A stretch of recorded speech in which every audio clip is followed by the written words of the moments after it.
Okay, we are live right now. How is everyone doing? Okay. Okay, here we go.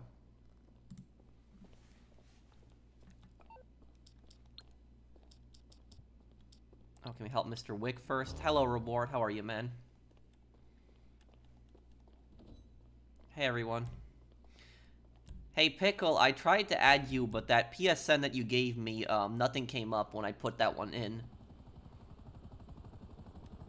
Am I gonna play Watch Dogs 2? Yes, I am. I know I started kind of late today, guys. I apologize for that. But it was, I just had a lot of things to do today. But next week, I promise we'll start earlier, much earlier than this.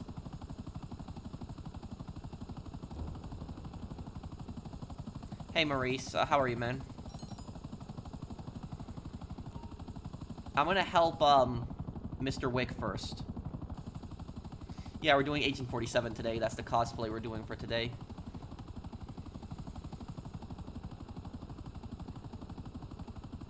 You look professional. Thank you.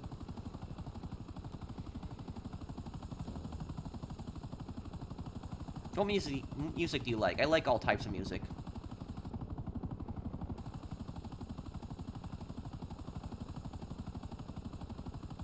Thank you, Franklin.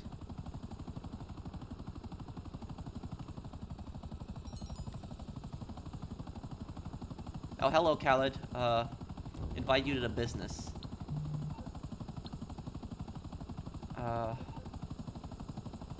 You're over there. Okay, I'll just fly over. Hey, Eddie, thank you for the super chat. Yeah, I do want to make some more Hitman videos in the future. I'm loving Ace Attorney Investigations so far. I'm going to be playing it right after I finish Apollo Justice. We're really close to the end of Apollo Justice, and I'm actually going to have the next part of Apollo Justice, but later tonight, very late at night. Hello, Keyshawn. You can sell. I'm outside, Mr. Wick. You can just activate the sale. Oh, thank you, Jacob. Thanks for sponsoring my channel. Thank you, man.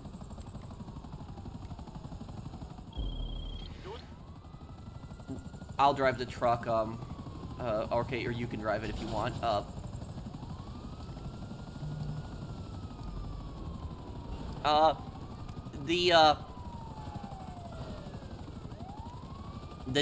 Look, guys, I'm gonna make a, and I'll probably make a post about this, you know, probably later tonight. But look, I'm aware of the, you know, the leaks of people saying that GTA 6 has been delayed to 2026, and you know my response to that is, it's all a bunch of nonsense. Is until there's like credible proof from Rockstar that GTA 6 has been delayed, I'm not gonna believe it. So until it's been confirmed by Rockstar, then I'm gonna believe whatever Rockstar says, which is that it's coming out in the 2025, most likely in fall 2025. Don't fire missiles at those bikes because they can't really, you know, harm the truck, and the missiles could actually hit the truck. But look, here's the thing. I think that making a video, like a video about that, is a big waste of time. And I don't think it really needs a video. I mean, really, does it? You're gonna make a video just says that the game's just being delayed, you know, possibly, and it's unconfirmed. You know, no. So it's like, if anything, I can make a post about that. I can make a post giving my thoughts, like, you know, type up a few things, like a paragraph. But I don't think that a video is really needed for that.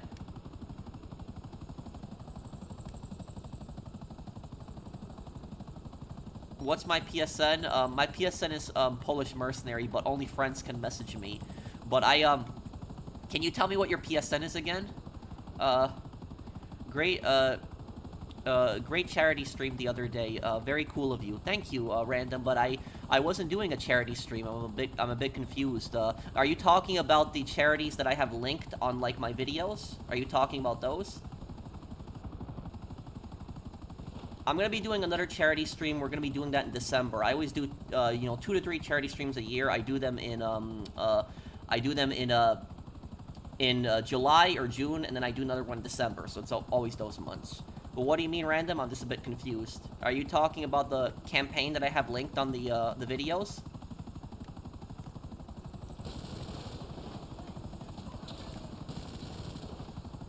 Do one in Thanksgiving. Maybe I'll do a poll, and I'll ask people if they want me to do one on Thanksgiving, you know, near Thanksgiving or near Christmas time.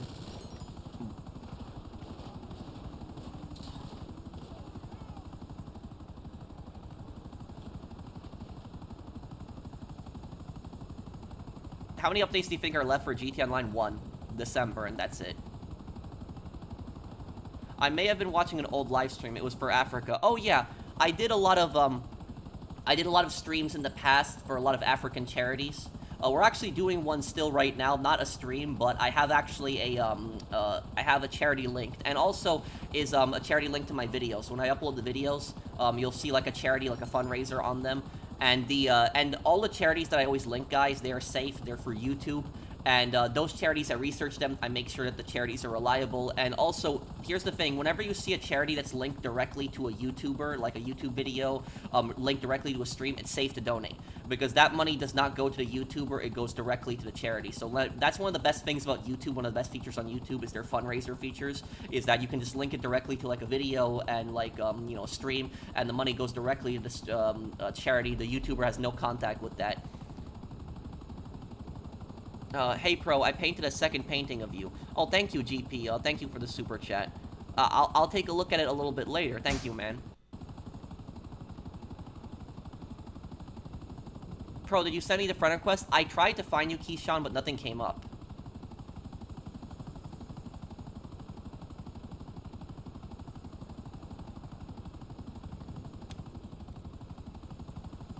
Have you seen the Nikado video? No, I haven't. Oh, yeah, Heat was a great movie. Thank you, GP Dose, and thank you, Jacob. But, what game was I playing on the stream, Random Fist? Was it Liberty City Stories?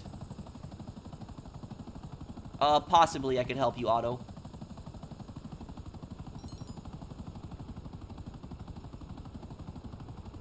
No, just deliver it, Minnie. Just finish it. You don't need for a signal, and he can just I'm just gonna fly him to his next business, anyways. Yeah.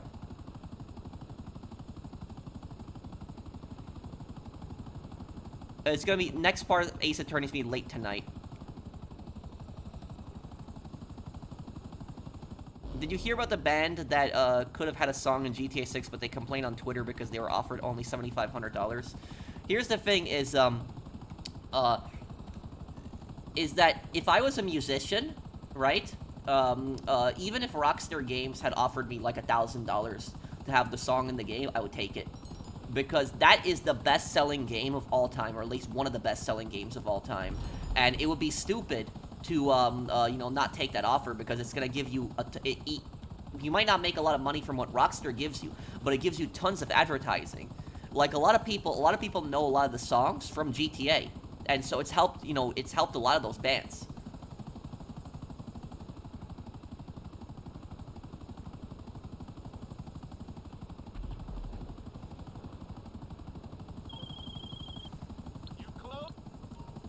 I'm doing good, Liam. How are you, man?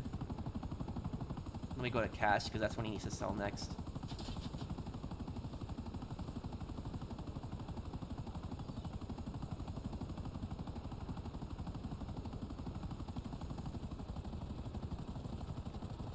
Oh, somebody's doing post-op. Okay.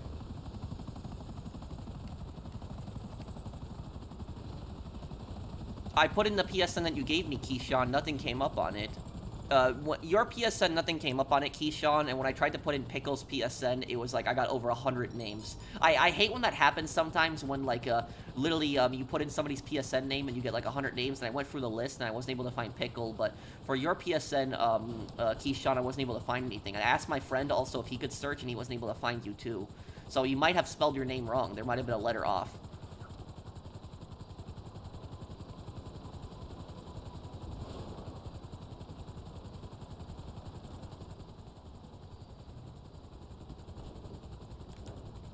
You know, I'll tell you something. Since GTA 6 is going to be in Vice City, they have to have V-Rock and Flash FM. You know, they gotta have those stations.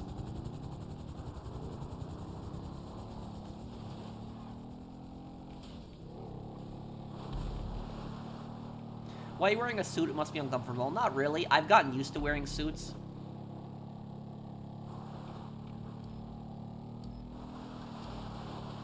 And I always like to cosplay for each, you know, stream I do. Also, guys, I want to make a new GTA Online video for you guys that's going to be coming out probably on Saturday. If it doesn't come out on Saturday, it'll come out Sunday next week. But either Saturday or Sunday. And this video is going to be a video that people have been looking forward to for a very long time. And the video is going to be called...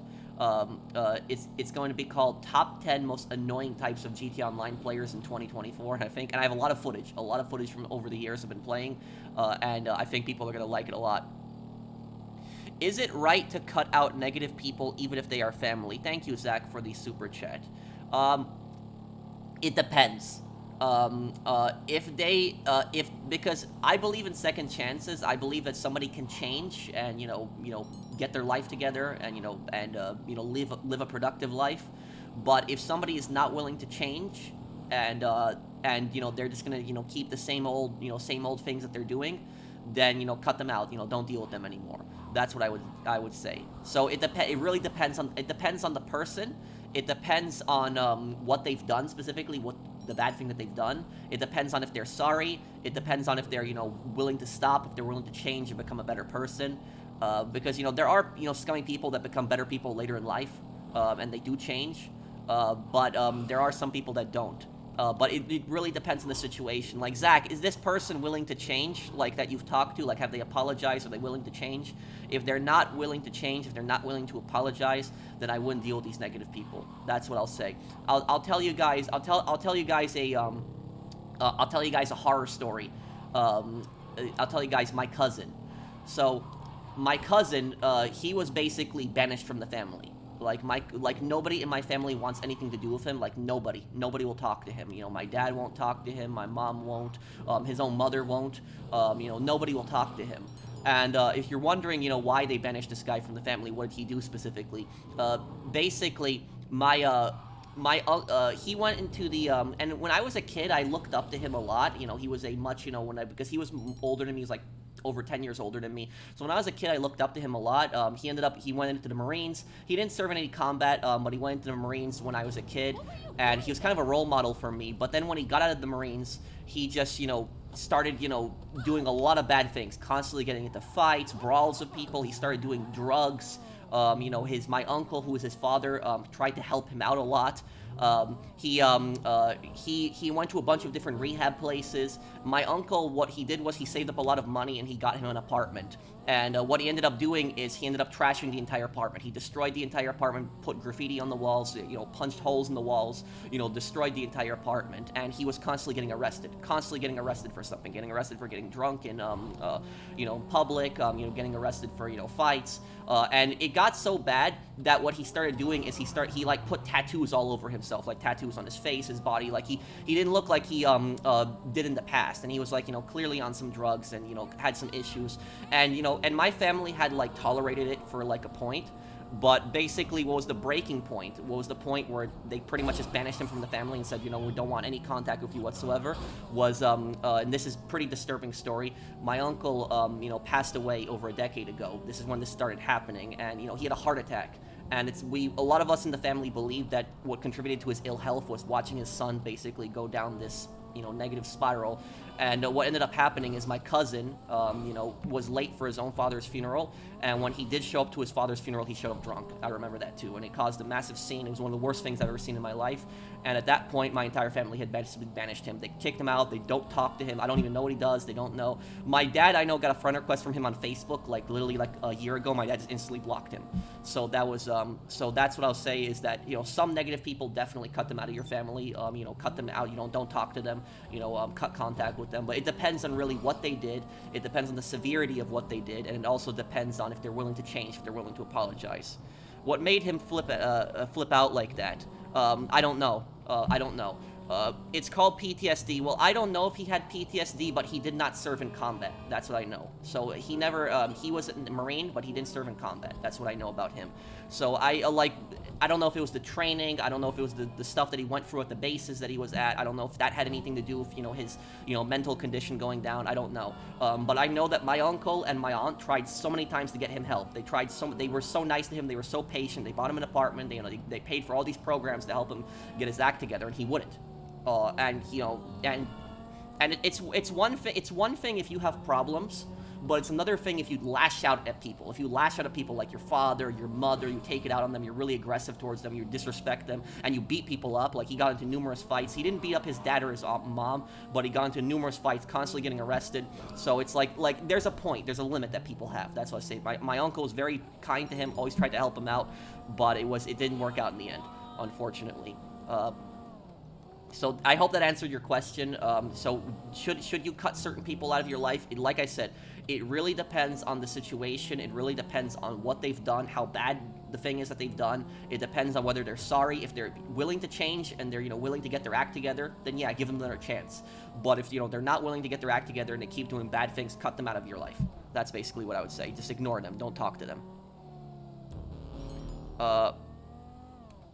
Maybe, I don't know, like, I'm not a psychologist, guys, so I don't know what problems he had. I know he had definitely some mental issues, but like I said, it was my family had tried to help him so much. My dad, that was his nephew, tried to help him out so much too, and he constantly, caused problems, constantly over and over again.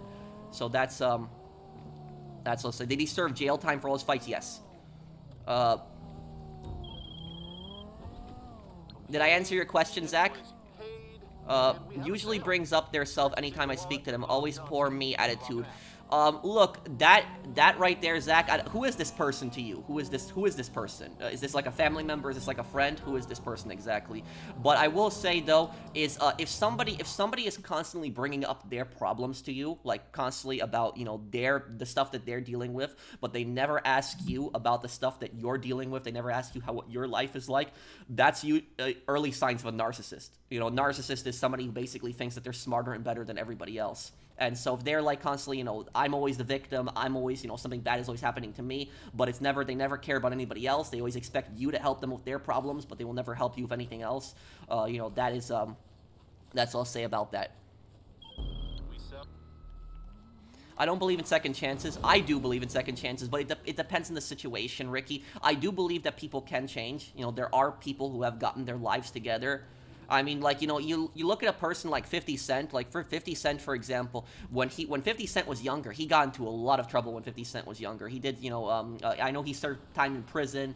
I don't remember exactly what he did, but he got his life together. And, 50 Cent ended up living a very productive life, and he's rich. He's, he's one of the best musicians out there. So, people can get their act together, they can fix their lives, and, they can move on. One guy that had, like, severe, issues was, the guy who plays as Gus in Breaking Bad, that actor, he had, like, severe issues, years beforehand, like, but he got his act together, he fixed his life, he got a job as an actor, and he did a lot of good things. So so I think that people can change. I think people can get their act together, but it's like I said, there's limits. There's limits. If people have to be willing to change, they have to be willing to actually fix their problems, their mistakes, and they have to be willing to admit to them. If they're not willing to get their act together, then I would say don't deal with them anymore. But that's what I would say about it. Thank you, Zach, for the super chat, and thank you, Aussie guy. Thank you for sponsoring my channel. Thank you for sponsoring my channel for over 3 years. Thanks, man. Hey, Patrick, I just got a game called Hotline Miami. A very hard game, but I'm also trying to play a game called Arma Reforger, and might get hell let loose again. I've never played the Arma games much. I played DayZ, if that counts. I don't know if that counts as playing Arma, because it is the Arma engine. But I've never really played Arma. I will say that if Arma came out on console, I'd play it. If it was on console, I'd play it. But I don't really, I probably would play it on PC. There aren't that many games I'm playing on PC, so I'm not interested. I play mostly games on console. If there is a PC game that I really like, I'll play it. But if Arma was on console, I would probably be way more likely to play it. Like, I had Hell Let Loose on my PC for years, but I barely played it. But when Hell Let Loose was added to console, I started playing it a lot. Thank you, Jacob, for the super chat.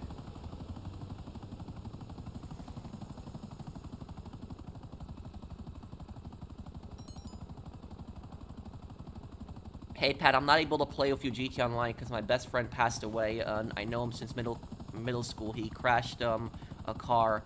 Oh, I'm sorry about that. That's fine, Agent.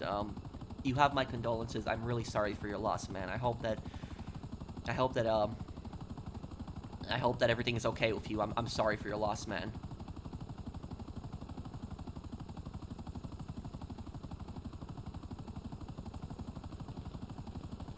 I will play World at War later, later this month. I heard that about Dr. Disrespect.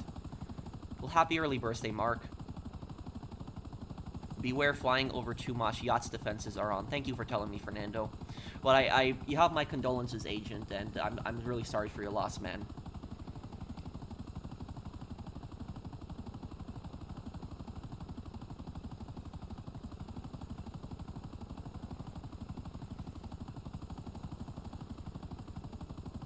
Can you tell me what it is, what your PSN is again, Keyshawn? Just to type out what your PSN is.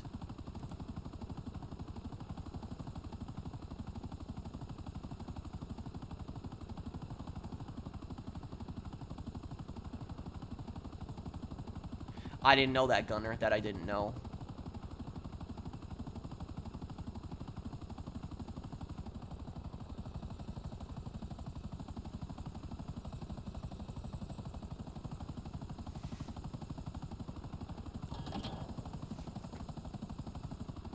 No, but Keyshawn, right? I have you added, right? It's Keyshawn Nicholas that is that's asking me. For his PSN, but Keyshawn, you put a space in that. You can't do a space on PSN. So what's the full name?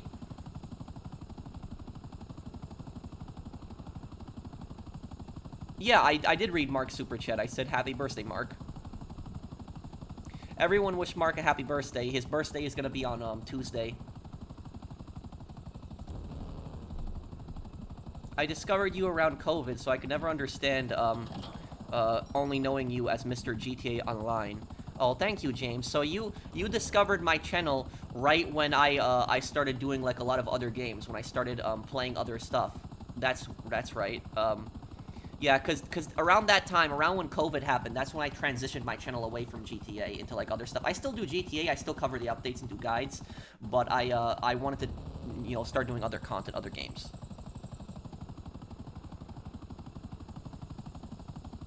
Worst high school story? I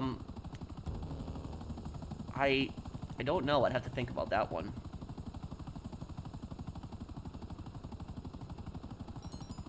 But Zach,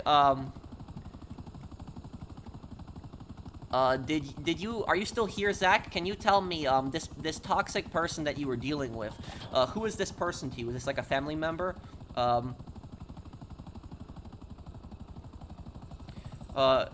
Thank you, XT, YT. How long you think GTA 6 Online will be, how long you think GTA 6 Online will be milked? GTA 6 Online is being milked for at least a decade. At least a decade, so that's what I'll say about that one. My cousins. If I was you, Zach, what I would do is I would just have a discussion with your cousins, let them know basically, you know, what upsets you, what they can do to change, and, you know, just be, you know, honest with them. You know, tell them that you don't like their attitude, you don't like how they treat you, and, you know, tell them we're family, we're supposed to respect each other. If they, you know, if they apologize and change, then, you know, keep contact with them, talk to them. If they refuse, if they like laugh at you or something like that, cut contact with them, don't talk to them anymore. I always believe, my opinion is I always believe in trying to reason with people and trying to at least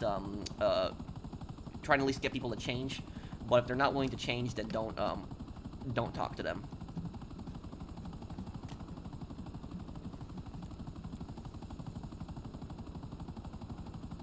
It's Tavares Nicholson. I think I typed that exact name in. Let me actually look at the let me look at the one that I have saved here.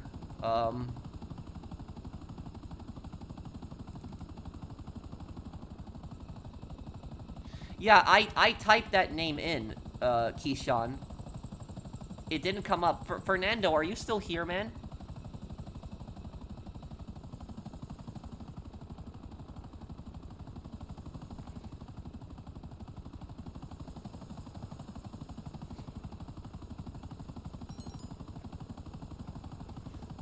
Pickle, are you still here also? Oh,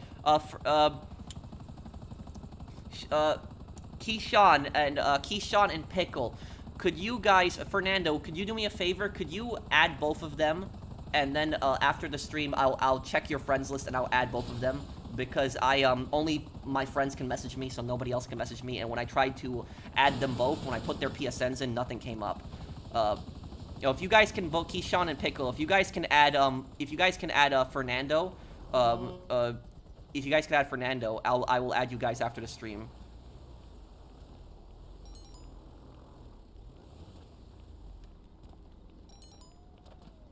They should get rid of the timer for MC missions. Oh, I agree with you, JM58.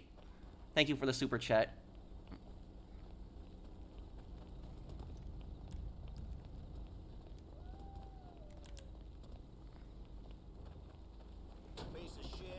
Hey, Pro, how do you feel about finance as a major choice? What do you mean? You mean, like, can you explain a little bit more, Noah? Are you talking about a finance degree? Is that what you're talking about? When you say finance, what do you mean? A finance degree? Did I hear about the NFL player, Tyreek Hill, getting, I think, wrongfully, detained by Miami police, then, played a few hours later, and one of the cops involved is on administrative leave? Oh, I didn't hear about that. What happened? Why did they arrest him? Can you do the two New York City accents? I could, Dan. The lighter accent. Hey, how you doing? How you doing? Damn, Phil, it's the feds. I could, and the deeper New York accent. Hey, Deech, what are we doing today? It's kind of like, the thing is that Butch in Fallout 3 has a New York accent. That's the weird thing about it, is even though Butch is from the Capital Wasteland, he's from DC, he has a New York accent. That's what I found weird about it.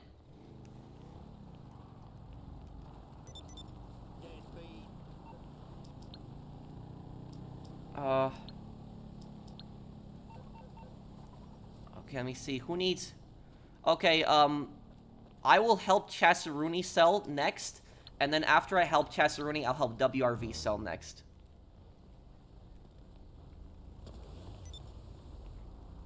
I'm going to visit his funeral, and I feel really bad for his wife. They barely married since a week. Also, she's pregnant and can't see her father.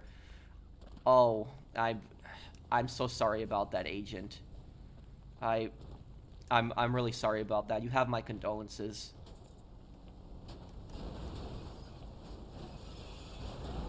Thank you, man. I'm for the super chat. But I'm really sorry about that. I feel bad. I feel really bad.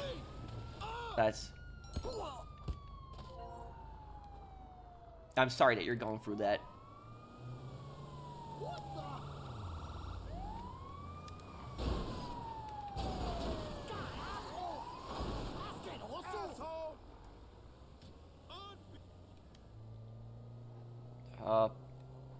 What does an English-American accent sound like?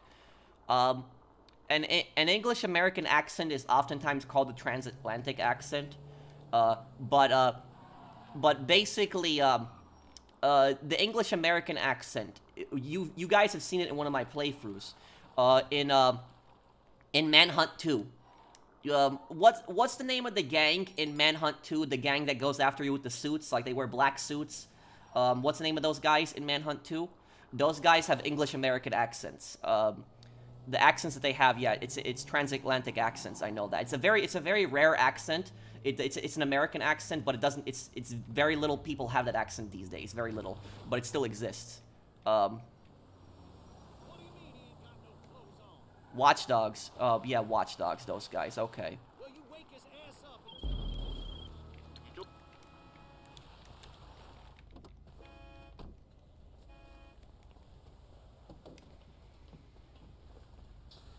Trelawney from Red Dead, yes, Trelawney, and the thing is, people think that Trelawney in Red Dead Redemption 2 is British. He's not. He's American.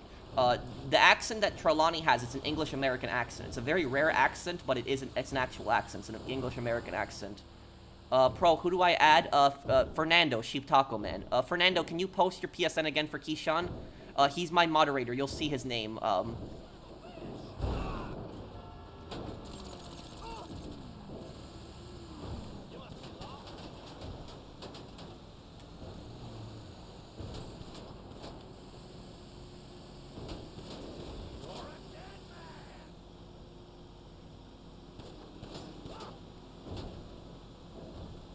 But I hope that everything is okay with you, Asian Reaper. Sorry for your loss, and you have my condolences. If you want to talk to me, you can talk to me anytime. Just send me a party invite.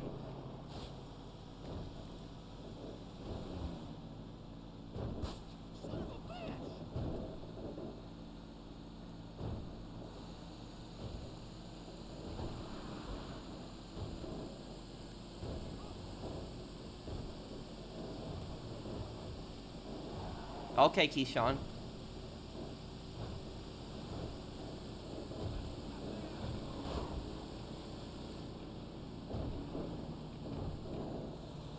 I see your comments. Will I play Scarface The World as your stream? I already did. I beat the game and I got 100% completion. I did several streams on it. But I will do another playthrough of Scarface again. It'll be the third time I actually play through the game. But you know when I'll do a playthrough of Scarface? We'll do it in a year and a half from now. Because a year and a half from now is when the game came out, 2006, so it'll be the 20-year anniversary. So we'll do it on the 20th anniversary. Scarface The World is Yours. We'll do another playthrough.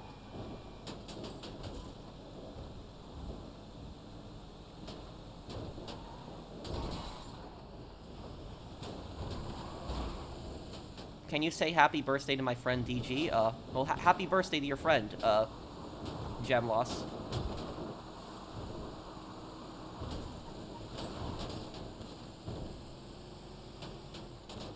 I remember one time the Fallout 76 community nuked the dev's house during a live stream.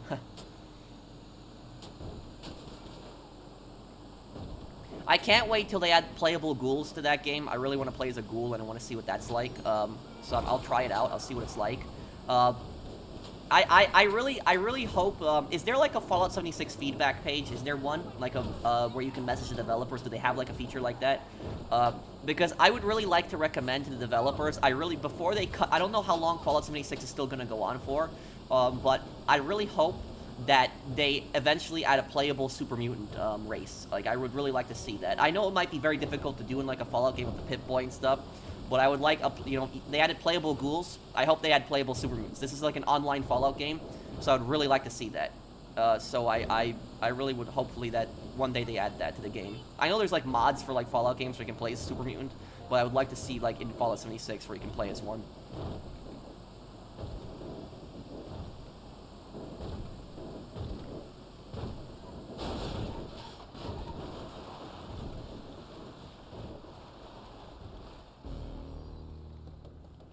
Why does the Brotherhood of Steel hate ghouls? Because they consider them mutants, and so they contaminated by the wasteland. You know, the Brotherhood is a pretty racist organization. And the thing about ghoulification is that ghoulification can happen to anyone, So like anyone could be exposed to a little bit of radiation and they can become a ghoul in the Fallout world. So the thing about the Brotherhood is they act like people willingly became ghouls. No, it's just it happened.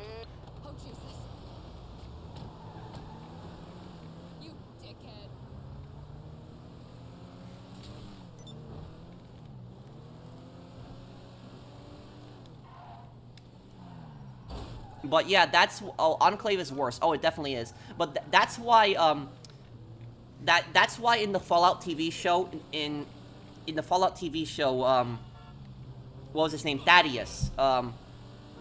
That's why Thaddeus started running away when he saw the Brotherhood of Steel helicopters coming in, the vertibirds, because it's believed that he was suffering from ghoulification. He was starting to become a ghoul, and he knew that the Brotherhood would kill him. That's why he ran away. So that's why even one of their own members started turning into a ghoul and he ran away. But I don't think Thaddeus was turning into a ghoul. I think he was turning into a super mutant, but that's like a whole another theory. But basically he was turning into some kind of mutant. They don't know exactly what, and he ran away because he knew that the Brotherhood would have killed him.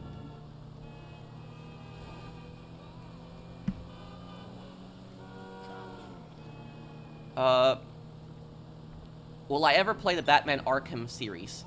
Really has a lot of criminal elements you would enjoy. I think you would really enjoy it. Thank you, Fanboy Gaming. I will definitely play those games one day. You know, there is like a Batman TV show I considered watching. It's like a new one. It's a cartoon. It just came out.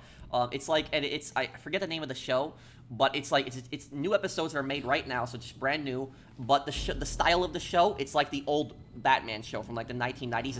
It's like 1950s style Gotham, so like everything is like 1950s looking. I forget the name of the show, but I probably will give that show a chance when I watch it. I think it might be Cape Crusader, yeah, because it's like everything was like 1950s, and I liked 1950s Gotham way more than like modern Gotham. I always liked the 1950s one more, and I like the gangsters. I like how the gangsters always dress up in like the suits and the fedoras and stuff like that, like the mafia and like in the old Batman, like the 50s style. So that's what I've liked about it too.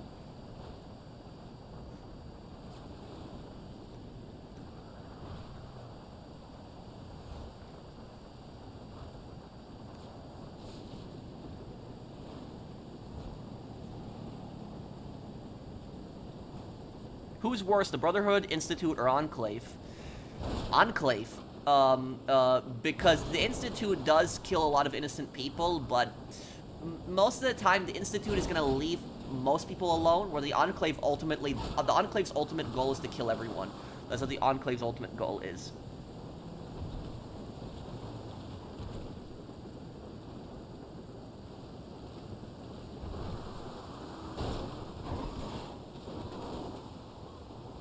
What's the worst GTA game in your opinion? None. I don't think there really is the worst GTA game, because every single GTA game is a masterpiece, like every single one. I don't think there was ever like a bad GTA game. Like, when you really think about it, has there been a bad GTA game? Not really. Maybe you could make the argument the Definitive Edition, maybe that, but that's not really, you know, a separate game. It's just a re-release of the same game. So like, there really hasn't ever been a bad GTA game. The least favorite GTA game? I don't know. Maybe GTA 3, because there isn't that much to do in GTA 3. Not that many activities. Why don't you like Elon Musk? Who said I don't like Elon Musk? My view of Elon Musk is neutral. I don't like him and I don't hate him. He's just like, a tech billionaire. That's all I see him as. So like, I don't dislike him and I don't, like him. It's just neutral on it.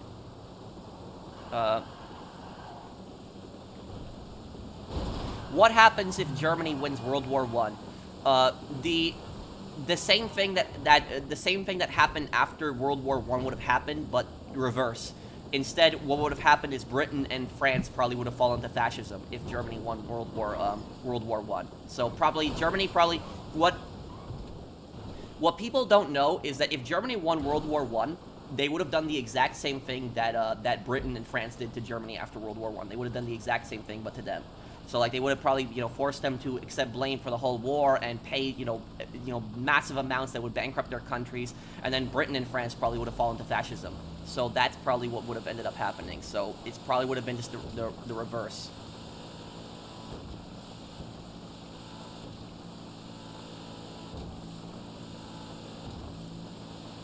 In your opinion, which of the greediest streamers is the one that you talked about is the worst? The one who was complaining about the $500 donation. You guys ran me over on the bike? Oh, I'm sorry, Christine. Thank you for the super chat.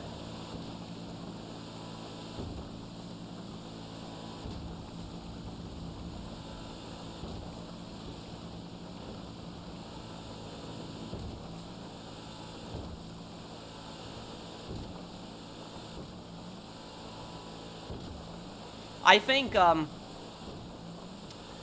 the worst things that the Allies did in after World War I was probably removing the Kaiser, because the Kaiser abdicated before, technically, but he wasn't allowed to return to Germany, and I think that was probably the worst thing they did, because that basically set so many bad things in motion that ultimately led to the Nazis' rise to power. Because if the Kaiser was in power in Germany, Hitler would have never come to power.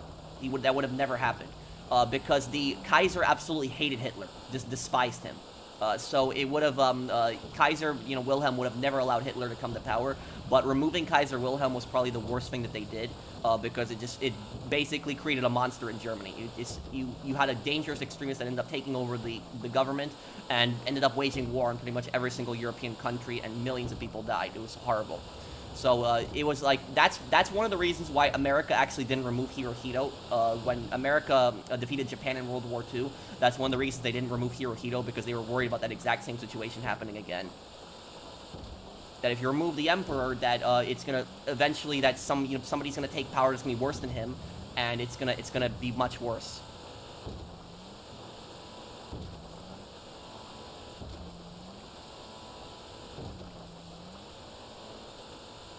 Oh, Dwayne is one of my favorite characters in GTA 4. I feel so bad for him.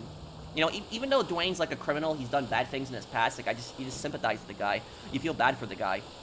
He's just like, he's gotten out of prison. He really has no true friends. People like, he has his fake friends around him. Nobody cares about him.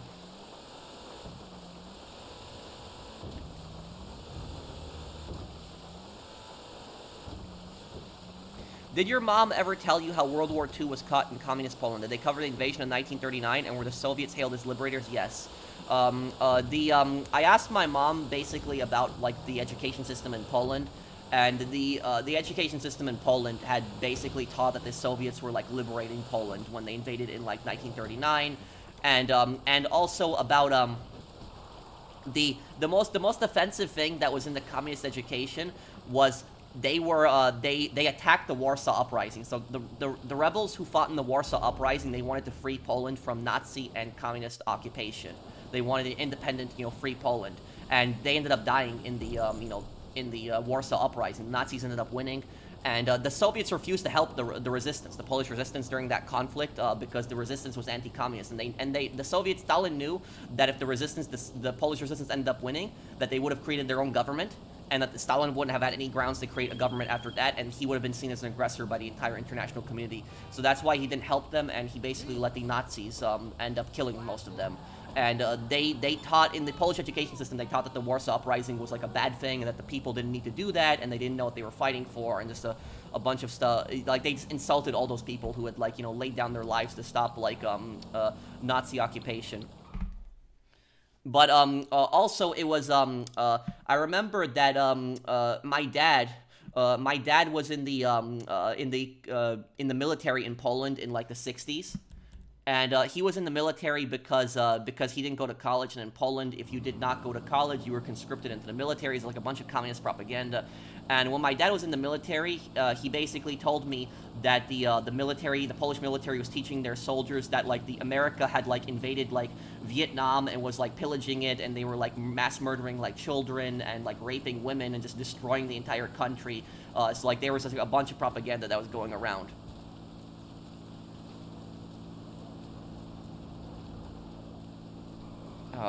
What is the spiciest food that I've ever had? It was a form of noodles. I don't remember. It was. I bought it from Walmart like a long time ago, but that was probably the spiciest thing that I've eaten.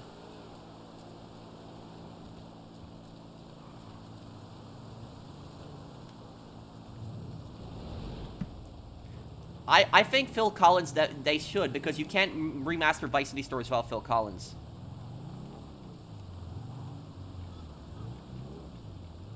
Yeah, I know that, Gunner.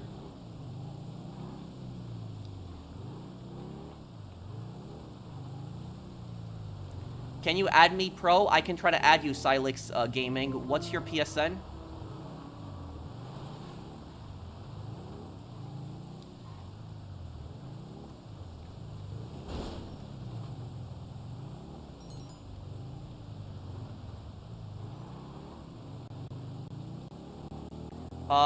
When I'm done helping WRV, because I'm gonna help WRV next. Is WRV here? Is he here? I told him I'd help him next after Chaz.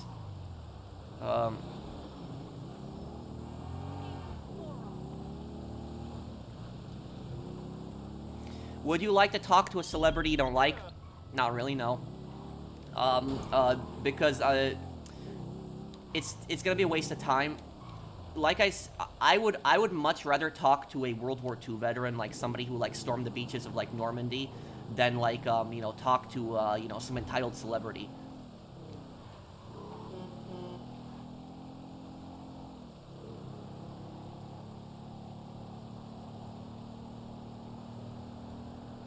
The NVA and the Viet Cong committed massacres in the Vietnam War, just like the Imperial Japanese, the Nazi, Soviet troops, every communist overlords committed massacres. I agree with you 100%. Mason. But the thing is, though, when people look at the Vietnam War, because I will say about this is that the United States did not just lose the Vietnam War, but they also lost the propaganda war, because it's the fact that their own people, like Americans, have been so brainwashed by so much of this propaganda that they even believe the Viet Cong were freedom fighters, that they were heroes.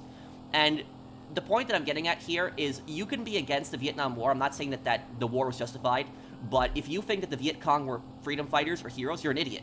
They weren't freedom fighters or heroes, they were terrorists. They committed numerous atrocities. They tortured anybody that they captured. They murdered their own people. They bombed civilian areas. Literally, the Viet Cong bombed schools during the Vietnam War. So literally is, like I said, you can be against the Vietnam War, but to think that the Viet Cong were like freedom fighters, you'd have to be an idiot to think that. That's what I'll say about that. So America didn't just lose the Vietnam War, they also lost the propaganda war, because the fact that the Viet Cong are like portrayed as like brave freedom fighters fighting for their freedom against like evil imperialist American forces. So like the way that the US is just portrayed in the Vietnam War is just so biased. I'm not here to defend everything America does. I know America did some bad things in the Vietnam War too, but when you portray the Viet Cong as like such good people, honest people, when they were terrorists in reality, they hid in civilian areas, they did bombings, they literally, when they captured people, they tortured them so badly. It was like you had a higher chance of surviving if you got captured by the North Vietnamese army. If you got captured by the Viet Cong, you almost had no chance of surviving. That's how cruel they were. Favorite Batman villain? Mine is Mr. Freeze. My favorite Batman villain? I'd probably say Scarecrow. Yeah, Scarecrow is probably my favorite one. Maybe Two-Face too. Two-Face or Scarecrow.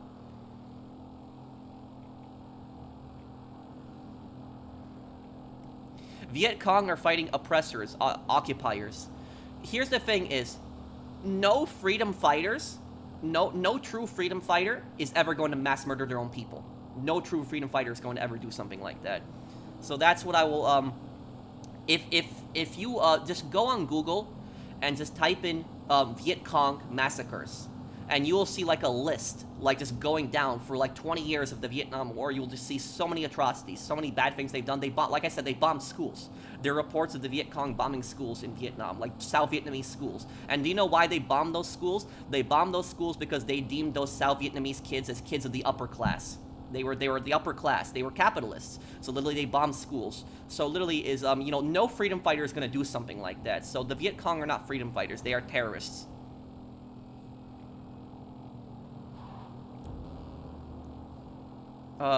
And wait, what do you mean GTA 5? Thank you for the super chat.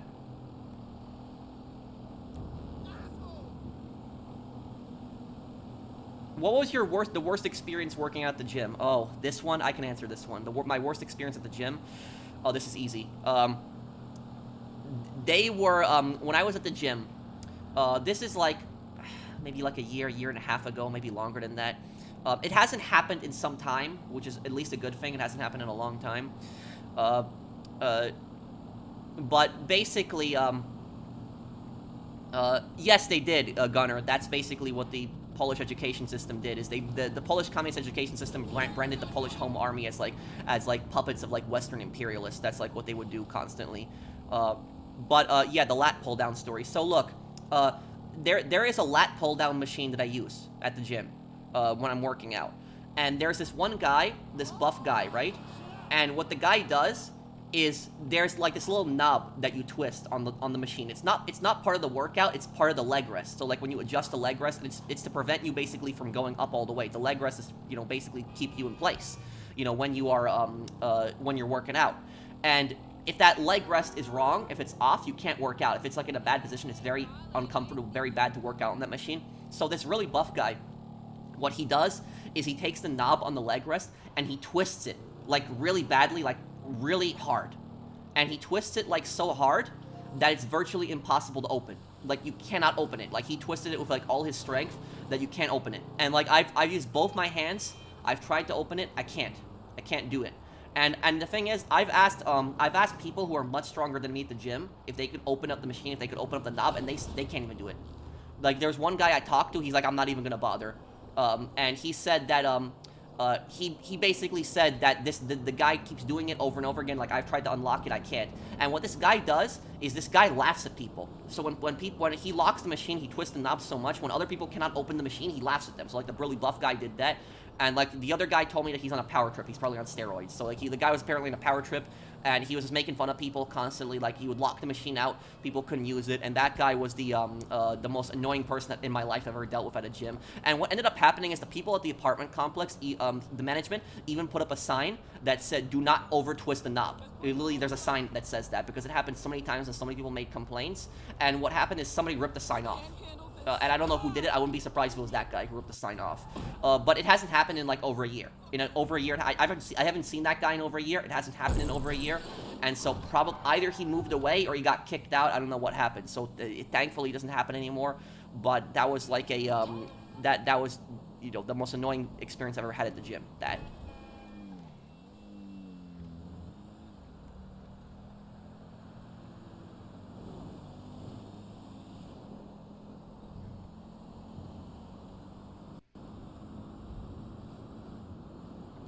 Oh, well, Simple History is a really great YouTube channel for history, and I've seen Simple History's videos in the Vietnam War, and they're very balanced. They're very balanced, they're very fair. Like, Simple History covers the, covers some of the bad things the U.S. did during the Vietnam War, like the My Lai massacre, and they also covered the Hanoi Hilton, which is one of the biggest atrocities that the communists and North Vietnamese committed in the Vietnam War. So they've been pretty balanced with their coverage.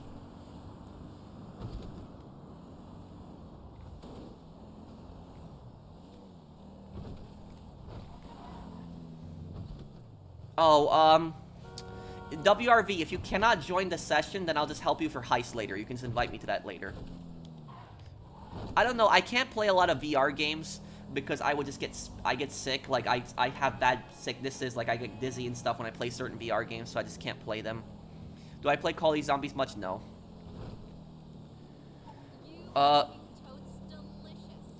Was the German army from World War II not horrible than the SS, or were they both horrible human beings? Thank you for the super chat, Mr. Jesus.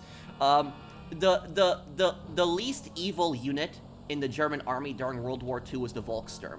And the Volkssturm, because they were the civilian militia, they were just civilians that got drafted in the last, few months of the war. So they did commit some atrocities, but it wasn't to the extent that the Wehrmacht and the SS did. Now, about the Wehrmacht, the Wehrmacht committed horrible atrocities in so many countries. And there's a common myth that people believe, like there's a false myth, where they think that the majority of the crimes were only done by the SS, and they think that the Wehrmacht didn't really have a role in these crimes. But the Wehrmacht were responsible for so many atrocities. There's millions of people that died because of the Wehrmacht, whether they're military campaigns, they're massacres, and the Wehrmacht also played a role in the Holocaust as well. The Wehrmacht also helped the SS. They helped round up people that got sent to concentration camps. So the Wehrmacht did commit a lot of atrocities as well. Like, people think that the Wehrmacht weren't evil because they were just standard German army, but the Wehrmacht did plenty of, horrible things during the war. There's even a, I know there's a famous picture that you can find, and it's from the Yugoslavian front in World War II. The Wehrmacht committed really horrible atrocities in the Yugoslavian war. Like, there was villages in Serbia where they just mass murdered entire villages, like thousands of people just killed in like massacres. It was the Wehrmacht that did that. And there's one famous picture out there where there's like a picture of a bunch of like Serbian civilians that are gonna get executed, and one of the guys that's standing with the Serbian civilians is like a German soldier. And the reason for that is because he refused to partake in that. He didn't want to, kill any of the civilians, so he got shot with them too. So not everybody that was in the Wehrmacht was evil, but the Wehrmacht overall was not a good force. They did, horrible things. And I will say also about it is the Warsaw Uprising. When the Warsaw Uprising ended, Hitler was so angry with Warsaw for rebelling that he ordered the entire city to be burnt down, the entire city to be destroyed. And so the Wehrmacht basically went door to door with flamethrowers, burning people alive in their homes. And this was the Wehrmacht who did this. Burning Polish people alive in their homes. So, like that personally, I really hate that when people say that they say, oh, like, no, the Wehrmacht wasn't an evil army, it was just the SS. No, the Wehrmacht was evil as well. The Wehrmacht did, horrible bad things too. So I personally don't like it when people try to make excuses for the Wehrmacht. And you have to also remember that the Nazis would not have succeeded in any of their conquests if it wasn't the Wehrmacht. The Wehrmacht was the bulk of their force that did all these invasions. So you have to remember that too.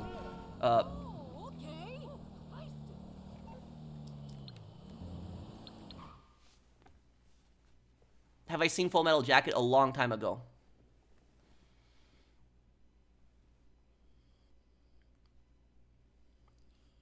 The lobby's glitching, is it? Huh.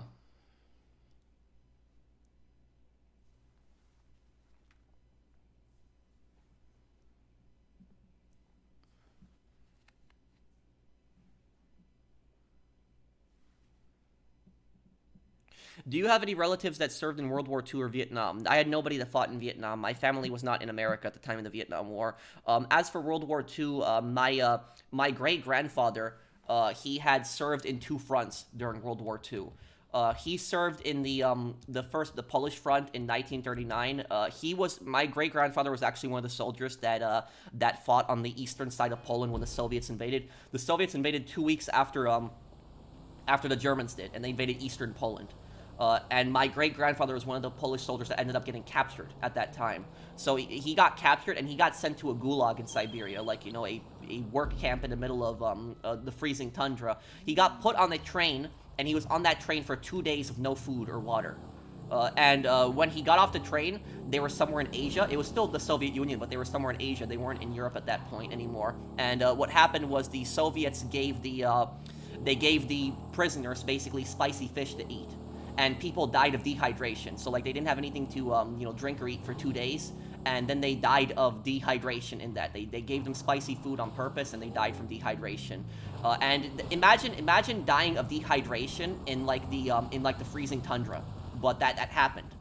So that was it. Like, when people think of dying of dehydration, they think of it, like, in a desert, like something. But this was, like, a really cold place where this had happened. And I don't know how my great-grandfather got through this. I don't know how he survived. I don't know how he did that. But he was he was a soldier. He was a tough guy. And he fought, everything to survive that place. And what ended up happening is he survived in that gulag for like another year and a half. And then after a year and a half, you know what happened? Hitler got greedy and betrayed Stalin and invaded the Soviet Union. And then Stalin was so desperate that he even drafted his prison population, the gulag population. So my great-grandfather got taken out of the gulag. And there was an agreement reached with the British, where the British wanted to create a Polish army that was going to be fighting in the Italian front. And a lot of these soldiers were former Gulag prisoners, and so my great-grandfather ended up becoming one of them, and he fought in the Italian front. So he fought originally in Poland, and then he fought in the Italian front, and he actually served in a famous battle. He fought in the Battle of Monte Cassino. That was one of the biggest Polish victories in the war. There was a lot of Allied forces that fought in that battle, but a lot of people attribute the win to the Polish soldiers that fought in that battle. So it was like a monastery that happened in Italy, I know that. And they ended up winning, the Polish soldiers ended up winning the battle. They were supported by the British and the Americans, I know that. But that was, and then he ended up surviving the war. But the thing about that is, he, after the war, when World War II ended, he wanted to go back to Poland. But when he tried to go back to Poland, do you know what was going to happen? He would have gotten arrested again and sent to a gulag again. So imagine how horrible that is. Like, imagine surviving all of that, like seeing your seeing your country get invaded, defending your country from Soviet imperialism, and he fought against the Soviets who were trying to take over his country. He got sent to a forced labor camp. He was forced to do slave labor, mining rocks in like negative 30-degree weather. Somehow survived that for a year and a half. Then got sent to the Italian front. He survived the Italian front, only to try to come back to Poland to try to get arrested again and sent to the gulag again. So what he ended up doing is he ended up going to Britain, and he stayed in Britain for a few years, not long, but he stayed in Britain for a couple years, and he ended up returning to Poland. But he returned to Poland after Stalin died, because when Stalin died, Poland became de-Stalinized. So when Khrushchev took power, Khrushchev is the guy who took power after Stalin. Khrushchev was a much better leader than Stalin. I'm not defending Khrushchev, I'm not saying he was a good guy, but when it comes to leadership, he was a much better leader than Stalin was. Like, Khrushchev was not as brutal as Stalin, he wasn't as murderous as Stalin, and Khrushchev did a lot of reforms. He de-Stalinized the Soviet Union, he closed a lot of gulags down, So he basically, the terror kind of ended under Khrushchev. The terror wasn't as bad. And so my great-grandfather was allowed to return at that point. He wouldn't have been arrested. He returned to Poland, and the thing about that is my great-grandfather, he ended up dying in the 60s. And he wasn't even that old still when he died in the 60s. But do you know what he died in the 60s from? He died from a drunk driver. He was riding his motorcycle. He was a big into motorcycles, and he got hit by a drunk driver and he died. And so that was like, it's kind of crazy. Like, he survived all of that, and then it's so horrible how he died in the end. He got killed by a drunk driver.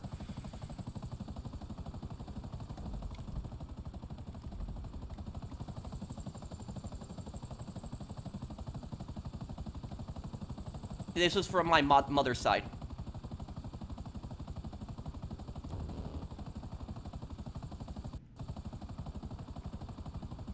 Let me see here.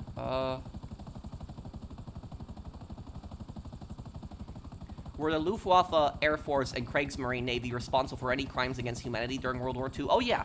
The Kriegsmarine, their ships bombed, civilian areas. So they were responsible for, and the Kriegsmarine were the ones who started World War II. They were the ones who started bombing Poland. The first shots that were fired on Poland were fired by the Kriegsmarine. So it's, Nazi battleships started firing at Polish forces.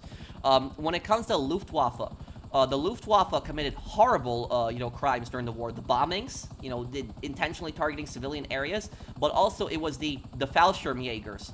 The Fallschirmjägers, they were part of the Luftwaffe, the German paratroopers. A lot of the Nazi paratroopers were some of the most brutal guys in the Nazi army. They were horrible. The Nazi paratroopers were really, ruthless. Like, they had they were so cold-blooded. They had no compassion, no mercy. These guys were, murderous.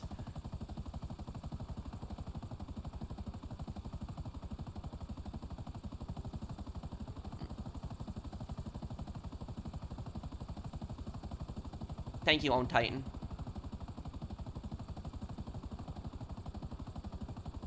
Did you see that a small band was offered $7,500 by Rockstar to put a song in GTA 6, and they said, go F yourself? I think it was a bad idea for the band. That I might make a video on. That I'll make a video on, probably. I'll look it up. What band is this, by the way, Alec? I'm not going to make a video on the stupid GTA 6 delay leaks. That's just stupid. That's a waste of a video. But I'll make a video on that. That topic I'll make a video on. I'll probably make a video on talking about that tomorrow. But that's just so stupid. Like I said, and here's the thing is, being in something like GTA 6 is an honor. Like literally an honor. Like being in a game like that. Like GTA 6 is a game that is gonna go down in history. Like people will look on it from history, like decades, like 20, 30 years from now. Like GTA 6 is gonna be a game that people are gonna look down from so many decades and years. And like I said, is $7,500 for doing absolutely nothing and just having one of your songs in the game. It's not like they're giving their voice. It's not like they're, motion capping or giving their voice. It's just one of your songs. You don't even have to do anything. The song's already recorded. Just $7,500 for one of your songs being added to the game, and you get free advertisement for that. Free advertisement. And the thing about this is, I have done, there are some YouTubers in the past that I've made videos with them. And some of those YouTubers that I've done videos with them, whether it was like I appeared on their streams, or I helped them make a video, I added my voice to it. Some of these YouTubers, they wanted to pay me money, but I never took any money. I always did not want any kind of money, because I thought it was stupid. It was stupid, to pay me what? To, be on, like, your stream for a little bit and, like, do a few voice lines. It was like I saw it as more of, like, a favor. I didn't, like, see it as, like, something that, like, they have to pay me for. So I never liked that idea. I always turned it down whenever anybody, like, tried to pay me. I always helped them out, but I never, like, took money for that. I always helped out. And the way I saw it personally is, if I'm invited onto, like, another YouTuber's channel, like, another YouTuber has me on their channel, right? Then that's free advertising for me. Because other people who have not experienced my channel might see me, and they might see, this, professional guy was on this, YouTuber's, stream, on this YouTuber's, video. I'll go check him out, too. So I don't need money for something like that. Like, I'll help them out gladly, and, like, for me, it's just free advertising at the same time, too. So, personally, I don't know what this band is, but, like, making, like, say, I'm gonna tell you that they're gonna regret that right now. Like, they're gonna regret turning that down from Rockstar. Because I guarantee you, if their song was in GTA 6, they would start selling more music. I guarantee you it. Thank you, Alec. Thank you for the super chat. And I'm trying to remember. I think it was Quiet Riot. It was one of the rock bands that in Vice City, people started buying up their music because of Vice City, because they liked V-Rock so much. So it was I remember, trying to remember which of the bands it was, but it was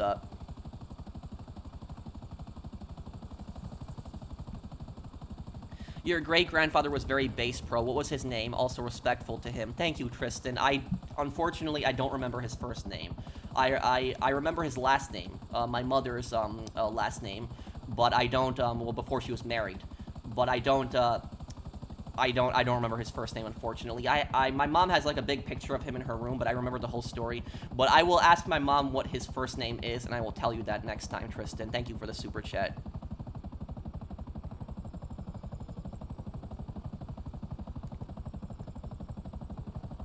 Just joined, sorry if I already answered, but where were you when 9/11 happened? Were you living in New York? I'm asking because the anniversary is soon. Yes, I was living in New York. It's where I was born. I remember when 9/11 happened. What I will say about the 9/11 attacks, I remember that my mom would usually wake me up when I would go to school, but that day she didn't wake me up. And I remember I, like, woke up, like, a couple hours later. I was confused why my mom didn't wake me up. And then, like, I see my mom just in the living room, just, like, watching the TV. And the thing is, I didn't fully comprehend what was happening. How old was I when 9/11 happened? I was, what, 7 years old? So at 7 years old, I didn't fully comprehend what was happening. I didn't fully understand that. I didn't fully understand that we were, attacked. I didn't understand what happened. But I remember I saw the footage, and I was a bit confused by it. But here's the thing is, when 9/11 first happened, when the building had gotten hit, most people thought that it was an accident. They thought that it was some kind of freak accident, because nobody at that time could have imagined that, somebody would take a plane and fly it into, one of the biggest, buildings in America. I think the Twin Towers was the tallest building in America at that time. So, like, nobody imagined that somebody would take an airliner and, like, fly it into a skyscraper like that. Like, people just didn't think that something like that would happen. And so when that first happened, like, the first plane hit, like, most people thought that it was like some freak accident. Something went wrong, and, like, the plane hit that. But then when the second plane hit, at that point, everybody's like, no, this is not an accident. Like, this is intentional at that point. So that's what I remember about 9/11.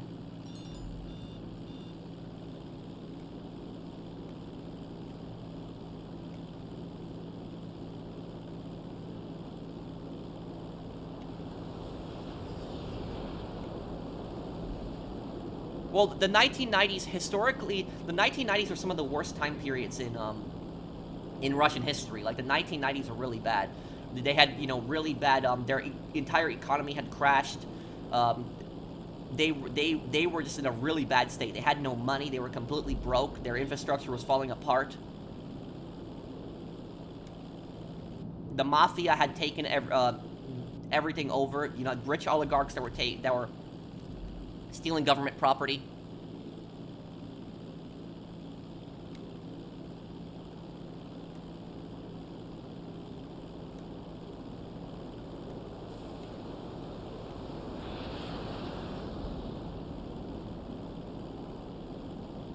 What do you think when people say 9/11 was an inside job? I think that's stupid. What I will say about that is to have something like that, to do something like that, you would need, like, hundreds of people that would be involved in something like that, like hundreds of people. Like, it would just be some, giant mass conspiracy. And eventually, after a number of years, somebody would grow a conscience. Somebody would grow a conscience, and somebody would reveal what happened after a number of years. So it was like, no, it's not a false flag. It happened. America was attacked by Osama bin Laden. It wasn't. It was not a an inside job. And you got to think about this too, is the United States had their nuclear weapons formula leaked. You have to remember that too. So the government is not that good at keeping secrets as you think it are. Like, when people think of the government, they think of this, like, elite force that, no secrets are ever going to get out. Nothing is going to get out. But remember that during the Cold War, The Rosenbergs betrayed the United States, and they stole like the nuclear, the nuclear weapons formula, and they gave it to the Soviet Union. So literally, America's nuclear weapons were literally leaked to the Soviet Union. So literally, you have to think about that. Is that the government is not that good at keeping secrets, and so I don't personally believe, it was an inside job or some kind of cover up. I don't think that.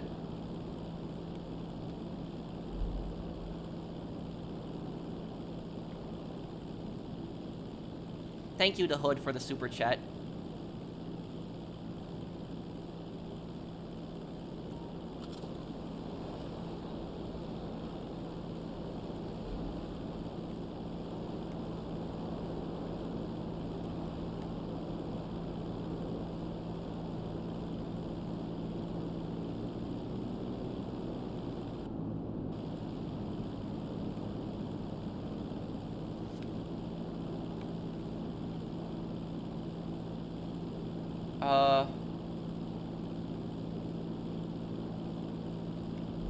Do you know a lot of people trusted the government back then compared to now? Yes, that is true. A lot more people had faith in the government back then than they do today. And I will say about this, do you know what the number one cause of that distrust? Do you know where it came from? Yeah, I'll tell you exactly where it came from. It came from the Iraq War. That's exactly where the distrust came from. Because here's the thing is, in the early 2000s, when 9/11 the attack first happened, the government had like a 90% approval rating. Like, it was the highest that it's had in since like World War II. So it was like the highest approval rating, and like the majority of the American public had supported the Afghanistan and Iraq war. The Afghanistan was a much more justifiable conflict because there was terrorists there that were directly involved in the September 11 attacks. But the Iraq war, on the other hand, was just stupid. It was just a dumb, pointless war. And I remember when I was like 8 or 9 when the Iraq war started. At that point, like I was a couple years older, I started to understand what was going on at that point. And like, I believed the government. I believed that like there was this dangerous madman with like WMDs, and he was gonna attack America, and that we had to go in and get him. So I believed that. I believed the propaganda from the government at that time. And I was like 9 years old. And then looking fast forwarding so many years later, there was no WMDs. The whole war was this idiotic, dumb thing. We went to a war with a country who didn't attack us. We lost how many lives, in our military? A lot of civilians that died too. So much money wasted, and for what really? So it was one of the stupidest conflicts we've ever had, and that's where the distrust of government comes in. Is that the government basically told people that we got to go in, we got to get this guy's WMDs, and it was told that he had no WMDs, and so this was like a and I will say this this distrust of government, it's ultimately the government's own fault, because the government was so incompetent, and they messed up with the Iraq war. So really, the government deserves to have people not trust it, because of just how badly they messed up with that war. What does WMD stand for? Weapons of mass destruction. I listen to what BS? What are you talking about, Luca?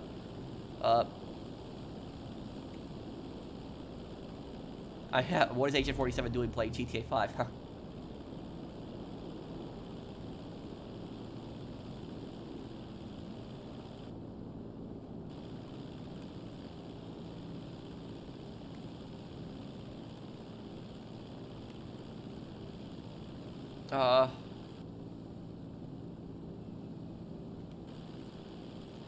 Taliban was fleeing to Iraq, and Iraqi government was supporting them and supplying Talons with oil. But do you know how far Iraq is from Afghanistan? It's like it would make much more sense for the Taliban to go to Iran instead of going to Iraq. That doesn't make sense.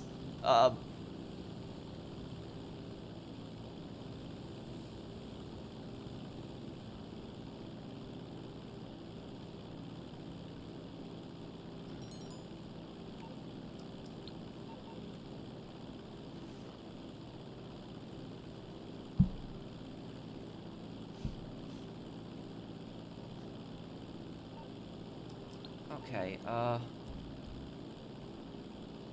wait, what's wrong, best friend?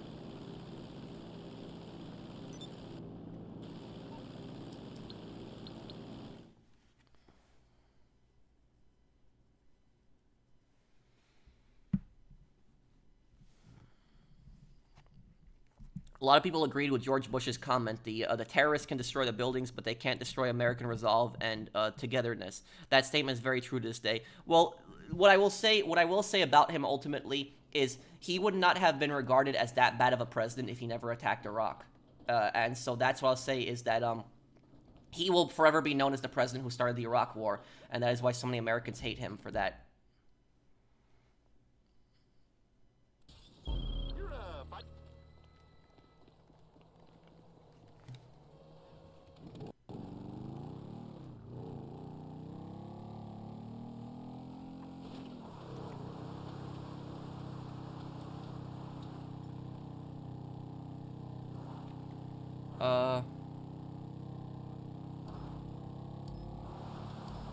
Well, during the Cold War, Gunner. It was the Soviets were supporting coups, America was supporting coups. Both of them were toppling governments. The Cold War was really a big power struggle between like America and the Soviet Union for power and influence across the world.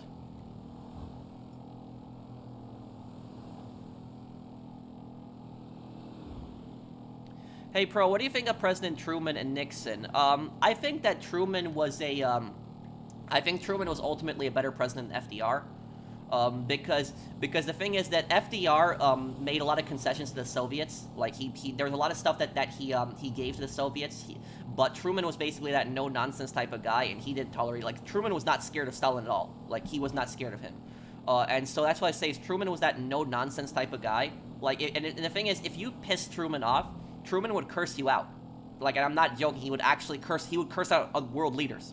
Like, actually curse them out.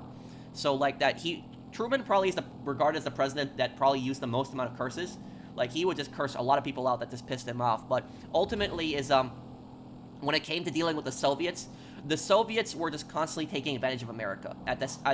Right when World War II ended, the Soviets were constantly taking advantage of America. They were trying to get concessions everywhere, and look at all the problems they caused. And so that's what I'll say is that Truman was ultimately a good leader to stop a lot of Soviet expansion. Like Truman was basically a thorn in the Soviet side, so he was I would say he was a better president than FDR too. I'm still very angry at myself for how stupid and ignorant I was back in high school.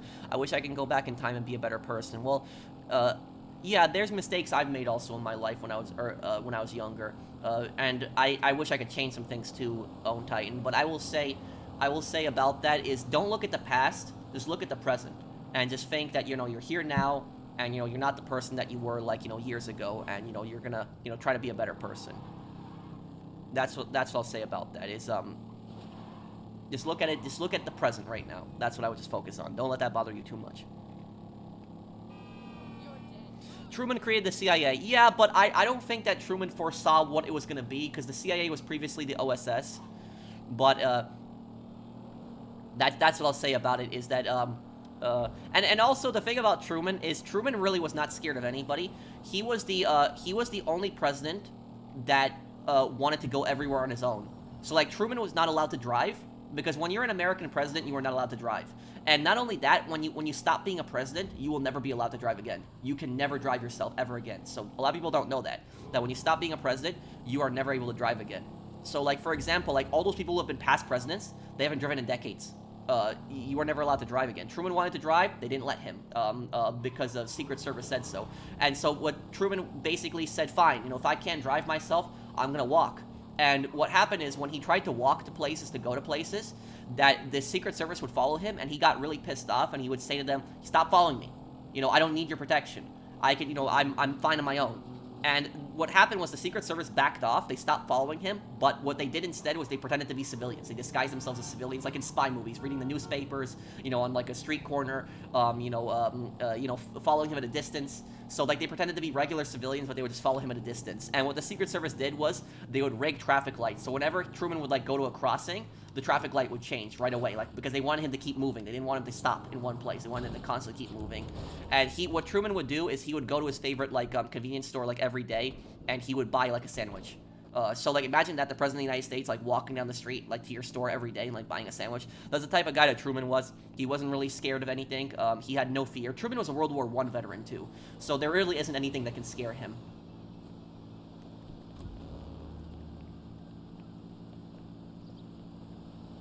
No, I haven't, Zach. Oh, thank you, Flyers, for the super chat. Thanks, man.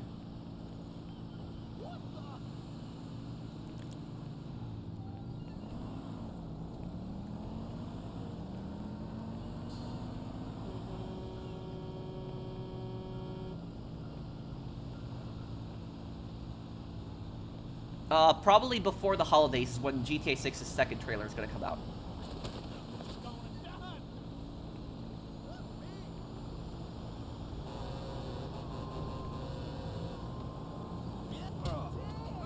What's my opinion on the national debt for America? It's way too much.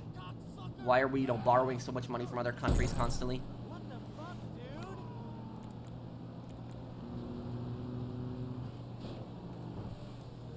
I think you are right. I think he was an artillery officer, yes. Why did the Western Allies give Stalin all the Eastern European countries? Because they thought that there would be peace. That's basically what. They thought that Stalin would respect the elections, but it's like, honestly, it's like, trusting Stalin to do a fair election is like trusting that a scammer is going to give you a refund.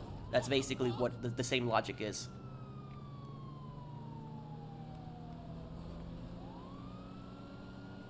Yeah, we can, Mr. Wick. See ya.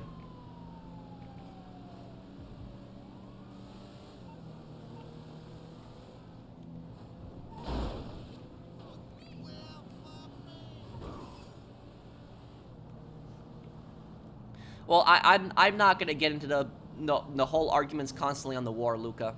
I don't want to talk about that topic anymore. I just want to talk about something more positive.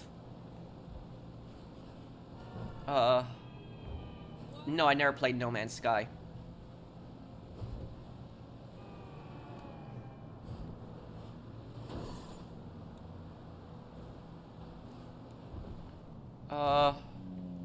Have I watched more of Vinland Saga? I finished Vinland Saga. I watched the whole thing.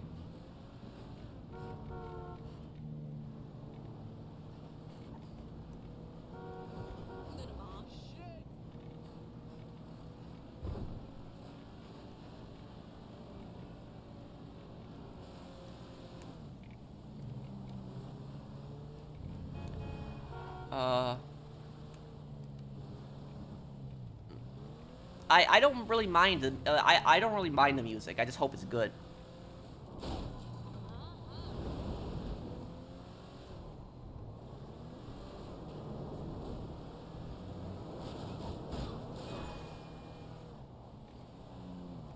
What I should have done, what my job developer said, I should have called the police and tell them I want to do a citizen's arrest. No, Aiden, you cannot do a citizen's arrest for something like that. If your boss if you have a service animal and you need that service animal and your boss denies you that service animal, you can call the police on them. You can sue them. You can't do a citizen's arrest for that. Like, a citizen's arrest is when you see somebody, like, committing, like, a crime right in front of your face. It's like somebody gets robbed, something like that. Somebody takes a purse, and you, like, hold the person down until the police come. That's like a citizen's arrest. You wouldn't be able to do a citizen's arrest in that type of scenario, but you could probably call the police on your boss.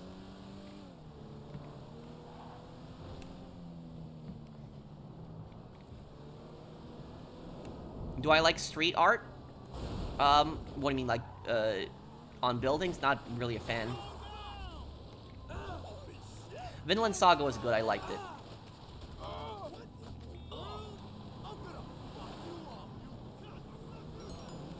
Oh, they were really bad, Gunner. They committed some of the worst atrocities of the war.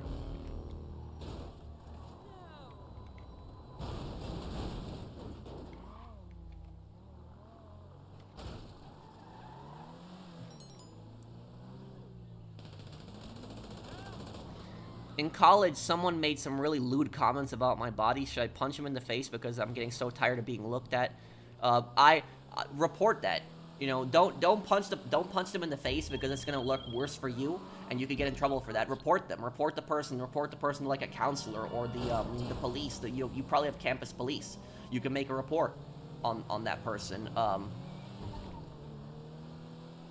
The person probably. They might not get arrested. It depends on the scenario, but you could at least get them in trouble. I would at least talk to a counselor. Talk to the staff at the college.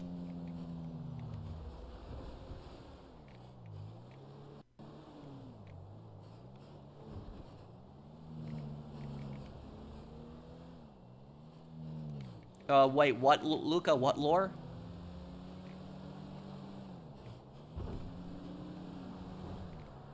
Oh, you're in a black screen. Okay, WRV. I'll just wait till you get out of that.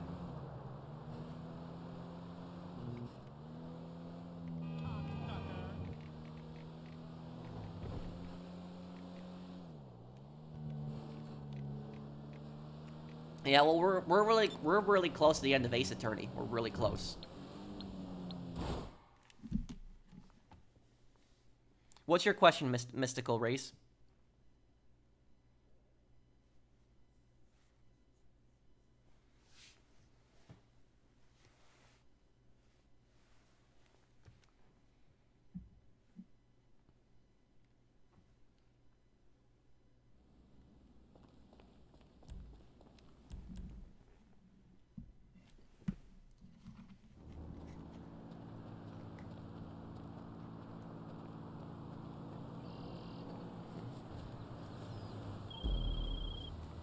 Why are you always such a good human being? Oh, thank you.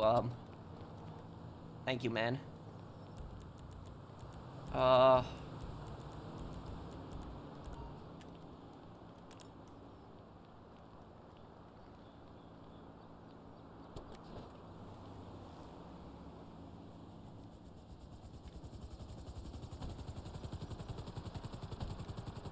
Wait, am I the only one who got taken out of the business? Okay.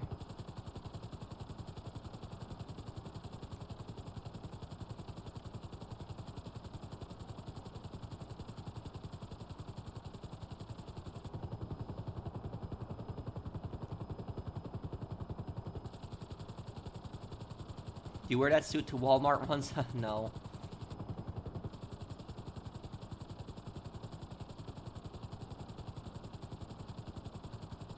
Okay, WRV.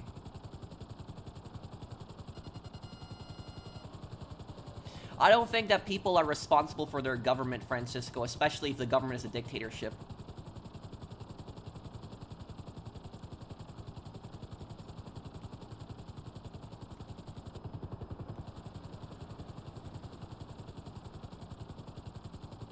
The Black Ops 6 beta is okay.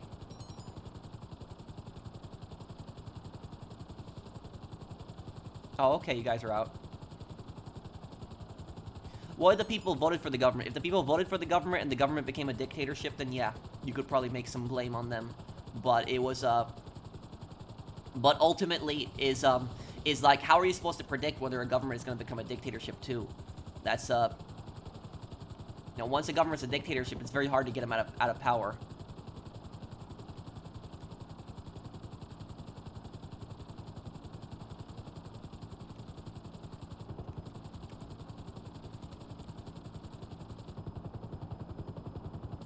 He's not review, bro. Oh, the guy who reviews fast food? Oh, that guy's my cousin. No, I'm joking. He's not my cousin, but a lot of people think that I'm related to him.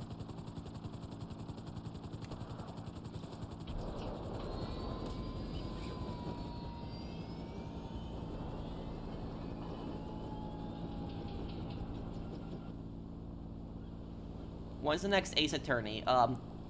Very late tonight. Why don't the North Korean people overthrow the dictatorship? Because they don't have guns, and they don't, they're so brainwashed or isolated from the rest of the world, they don't know, a lot of them don't know that the government that they're living under is really bad.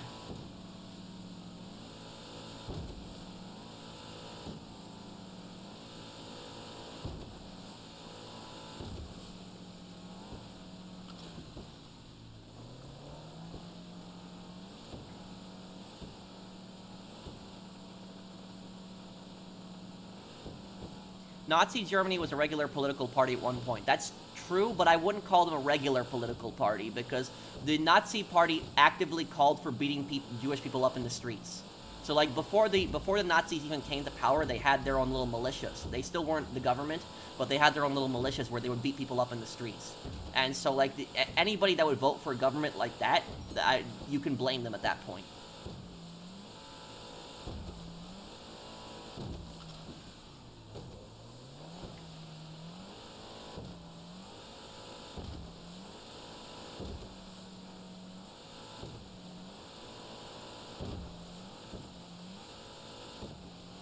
So, the people who voted for that party, you could definitely blame them for the dictatorship's rise to power.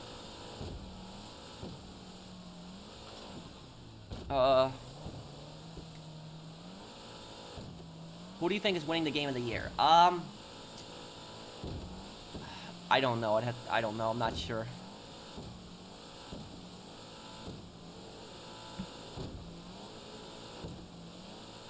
I think it might have been Dead Rising, but Dead Rising is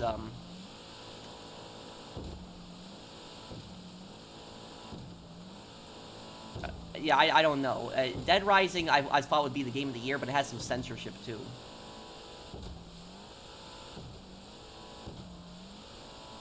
Do I like concerts? No, not at all.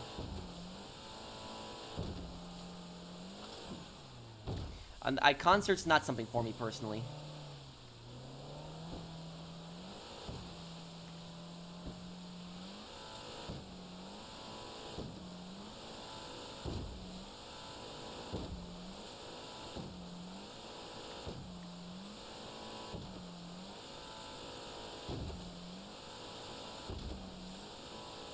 Do you think German people now should get hate? No, no. It's like people are not responsible for what their ancestors did. But I will say that is that the people today are not responsible for what their ancestors did. However, though, they do have a responsibility to admit to the bad things that their ancestors did. So like, people have a responsibility to admit to the bad things their country did, even if they weren't alive in that time. You say my country did horrible things back then. That's it. But if you deny those your country doing those horrible things, then you're a scumbag.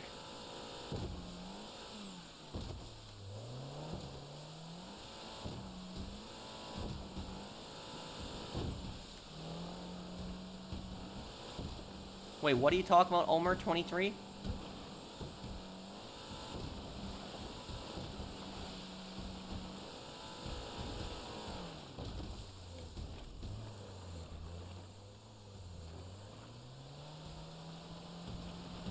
What kind of question is that, Emu?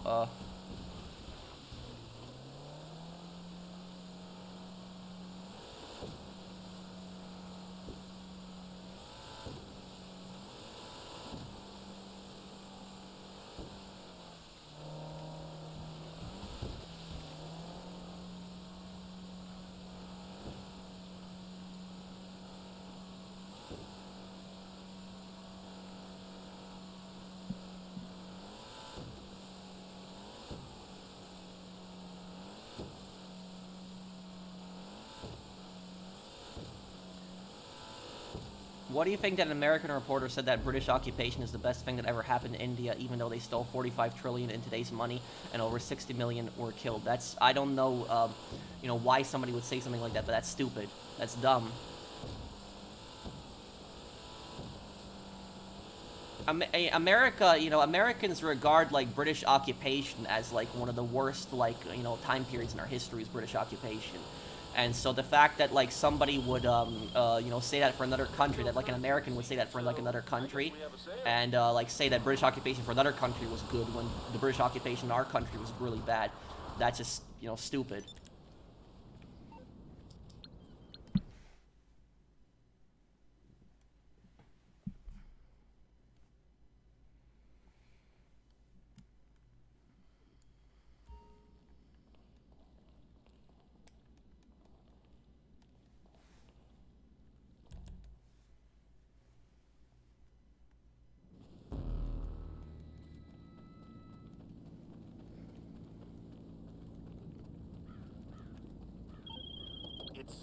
You have thoughts on the controversy surrounding the Olympics? You gotta explain to me what Oh, and I forgot the guy with the finances. I don't think I ever replied to his comment. Did he post again?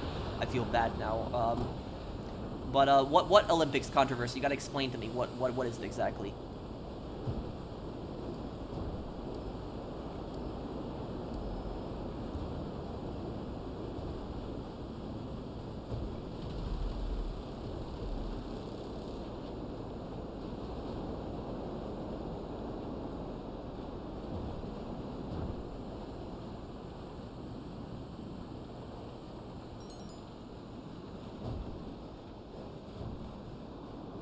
Okay, I'm good. I'm glad that you're okay, Brandon.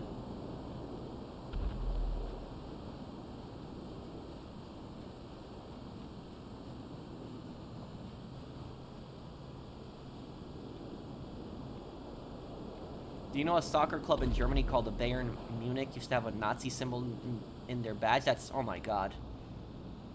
I hope the coach of that team got fired.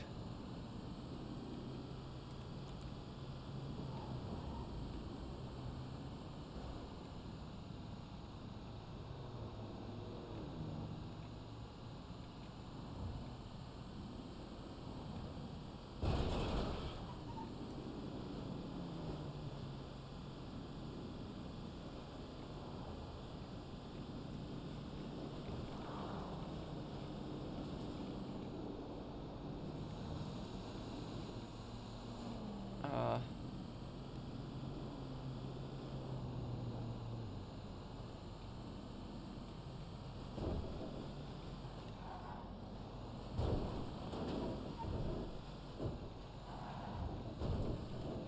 I would just ignore them than Tony Montana. Yeah, I don't know, Pete. Sometimes people ask weird questions.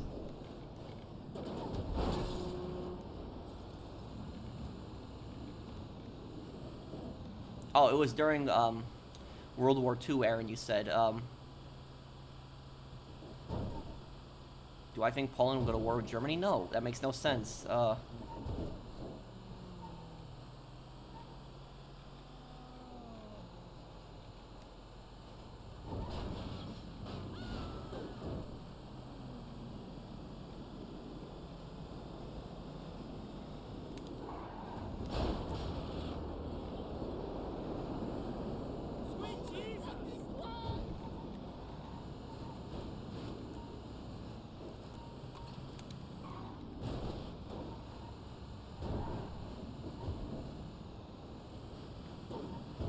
Do you think the French Empire is one of the most evil empires in history? Yeah. The French did some horrible things. Do you know what one of the worst things that the French Empire did? Was right after Haiti gained its independence. What happened was the French came to Haiti, and they told Haiti, we'll let you be independent, but if you don't want us to invade, you have to pay us a tax every year. And so the Haitian government had to pay like millions of dollars. This is like total to like billions today, like every single year, so that the French wouldn't invade. And the French did not have the resources to invade. Even if the French wanted to, they couldn't have invaded. They didn't have the resources to take Haiti again. And so that was about the French. That it was it's considered the biggest scam in history, what they did to Haiti. Why did Japan attack Pearl Harbor? Because Japan was attacking China. Before they attacked Pearl Harbor, they attacked China in 1937, and they committed horrible atrocities against the Chinese, mass graves, mass murders, and the China at that time was a massive trading partner of the U.S. The U.S. did a lot of trade with China. A lot of American companies were in China, and a lot of Americans saw what the Japanese were doing, and they reported it back to the U.S. American media ran it, and the American government basically told Japan, stop your invasion of China, stop these atrocities. Japan refused. And what ended up happening is, at that point, the United States put an embargo on Japan. Japan lost 93% of its oil that was coming from the United States beforehand. And Japan got really pissed off and decided that they would get their oil from Southeast Asia. So they decided that they were going to attack the U.S. so that the U.S. Couldn't interfere. And then what they did was they attacked Indonesia, which had like massive oil reserves.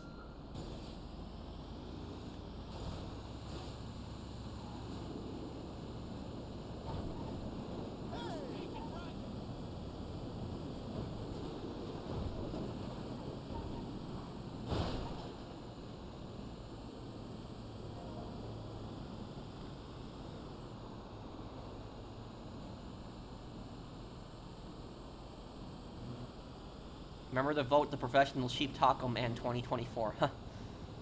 Thank you, Fernando.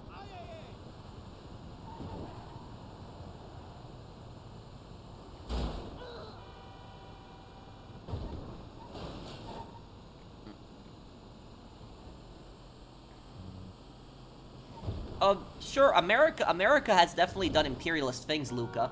But I don't think that you can compare America to like the French Empire, which like invaded so many countries and conquered them. So like America definitely does imperialist things. I'm not denying that. I'm not here to make excuses for the American government. But I don't think that you can say, for example, that like America's worse than the French Empire.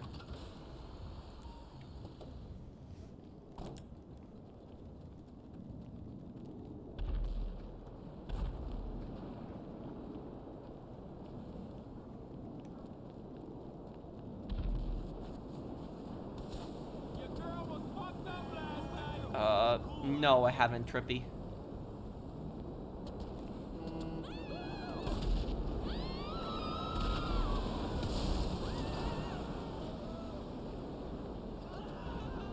That's horrible, zombie.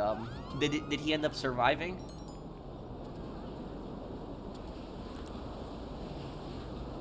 What are your thoughts on the Indian colonial troops who served in the British Army in World War I? Well, a lot of Indian soldiers had fought in the British Army because the British had promised them independence if they had ended up winning the war, and Britain won the, Britain, and the Allies ended up winning the war. A lot of Indians fought. The Indians were actually the largest, I think the Indians were the largest fighting force in World War I, the amount of Indian soldiers that was there. But what happened is the British broke their promise. They didn't keep their promise for an independent and free India after the war, and they still colonized it. And the Indians weren't the only ones who got betrayed by the British. The Arabs in Syria and Iraq, they also got betrayed.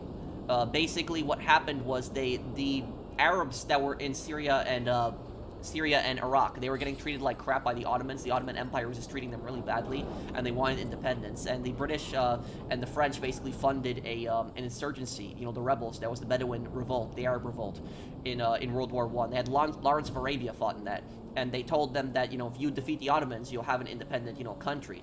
And what ended up happening is they broke the promise. And Britain ended up taking over the territory of Iraq, and France ended up taking over Syria and Lebanon. And that's how those borders were drawn. They were drawn by France and Britain after World War I.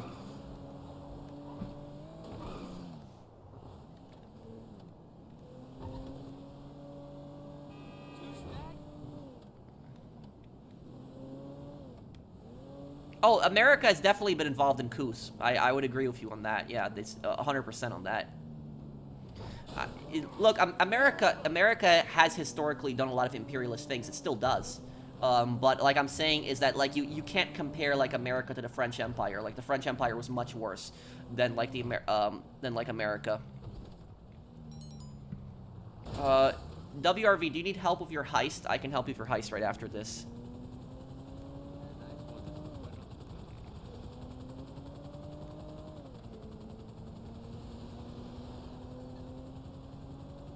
You look like a Hitman character. Oh, thank you. Okay, Luca.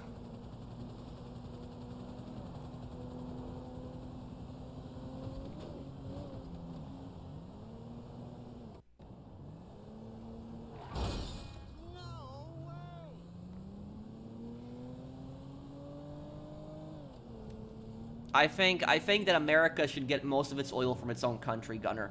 That's what I think on that. Well, the Portuguese were even worse than the French. The Portuguese Empire was even more brutal than the French Empire was. The Portuguese had done horrible things in South America. Like with their empire, the Portuguese had like millions of slaves. They killed so many people. And this was mainly in Brazil, and then Portugal had another territory. I think it was Angola. Angola, I think, was their colony. So Portugal had colonies also in Africa.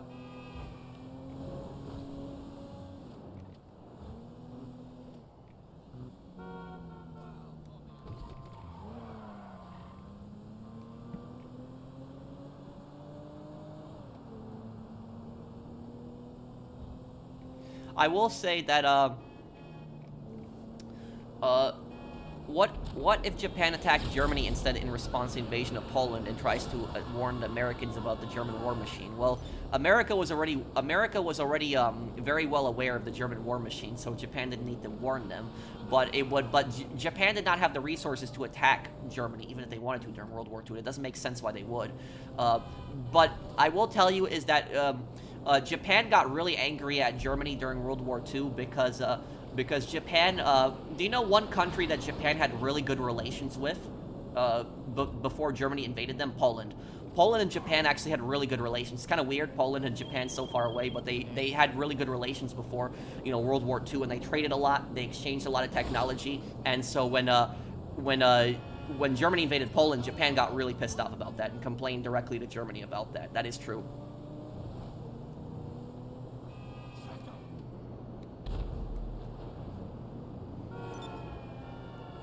Otto, I might be able to help you a little bit later. I wanted to help WRV. WRV, do you still need help with a heist? Do you know anything about the Opium Wars? The Opium Wars are one of the worst atrocities the British Empire had committed. Basically is the British Empire, what they basically did to China was there was these British merchants that came into China, and these British merchants were selling opium. And they were basically getting the Chinese addicted on drugs. And what happened is the Chinese leaders at that time, China was like a bunch of different states. I know that it was like they weren't unified. I don't know what the name of the Chinese leaders were. They didn't have presidents. I think they were like warlords. But basically, what they did was they kicked out these British merchants, and these British merchants, when they were selling drugs in China, the British government would tax the British merchants, and so they would make a lot of money based on the drugs that these merchants were selling. So the British government gave these drug dealers basically permission to sell drugs in China. Now, China understandably got angry and said, we don't want this poison in our country. And so they kicked these people out. Britain got really mad, sent their navy in, bombed China, and then what they did was they forced China to basically accept these drug dealers. And they told China, you have to let these drug dealers into the country and just sell drugs. And they sold drugs to like millions of Chinese people got addicted to opium. They, turned millions of people into addicts. It was horrible. And Britain, made a ton of money from that, taxing these drug dealers. So literally, the British Empire was a giant cartel at that time, pretty much what they were. And the really hypocritical thing is, guess what country opium was illegal in? It was illegal in Britain. So while Britain was selling opium in China and making money from that off of Chinese that were getting addicted and dying, they didn't want their own people getting addicted to it and dying from it. So they were selling it drugs to another country and having their people get addicted and dying, but they didn't want their own people getting addicted to it. So that's why I say they were really hypocritical with that.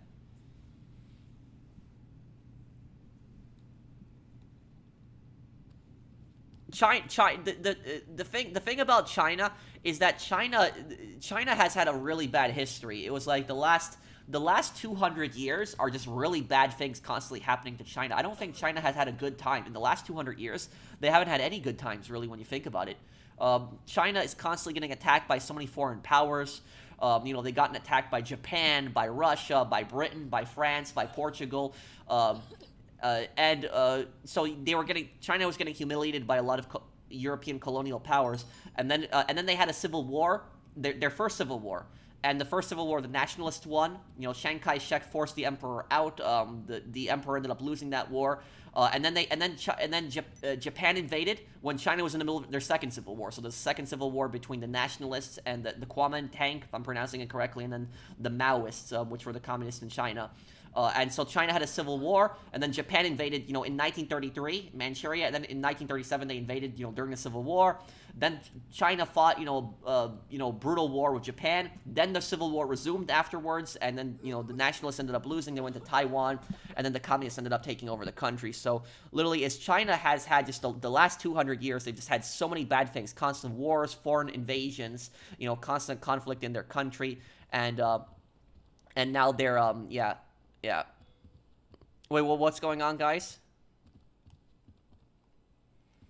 I'm ready to sell. I can't go outside here.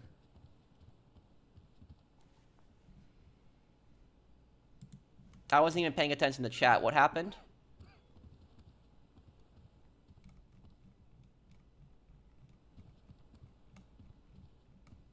Oh,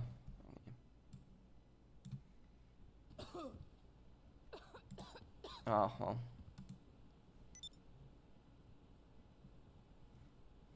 Thank you, Fernando.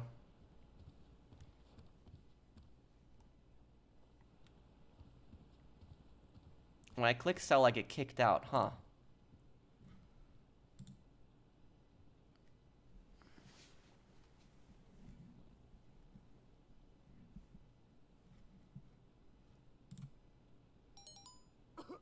You speak so highly of China. I didn't understand. I don't understand why. What do you mean I speak highly of China? All I basically said was I said that China had a really bad history in the last 200 years of constant wars. I don't defend the Chinese government or make excuses for China. I support Taiwan and I support Tibetan independence. So I don't understand what you mean I'm making excuses for China. I literally just all I said was that China had like 200 years of bad history.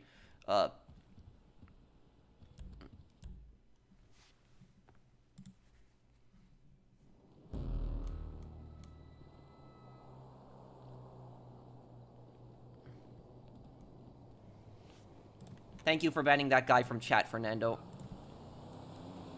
Okay.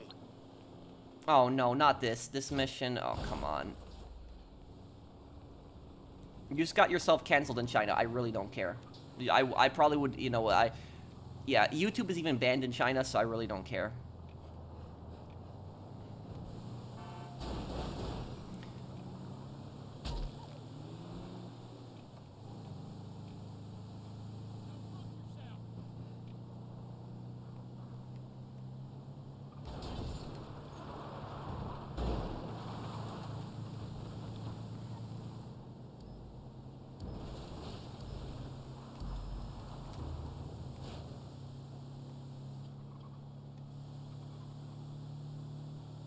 Do you support Indians getting the land which China stole in 1962? Yeah, if China, committed imperialism against India and took their land. It's Indian land that China is occupying also. And China, and even the current boundaries between India and China is still trying to claim parts of India. Well, thank you for banning him, Fernando. Pro, speaking of Haiti, why did the U.S. invade and occupy Hispaniola Island? You're talking about the island that's the Dominican Republic and Haiti. That's because that's the name of the island. What year was this? That was like before World War I, right? I think it was. I know that we were involved in a conflict in the Caribbean before World War I, but I don't know much about that conflict.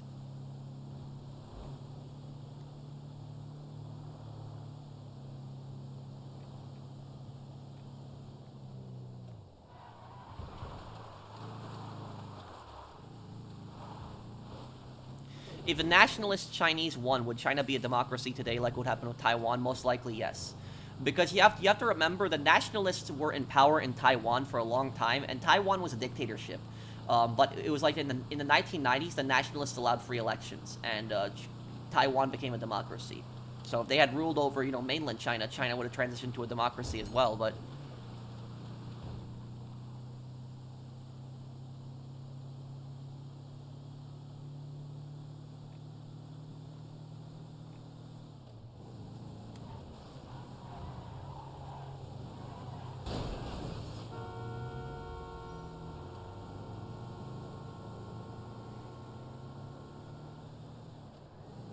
Oh, okay, Jesse. Damn, this truck in the way here.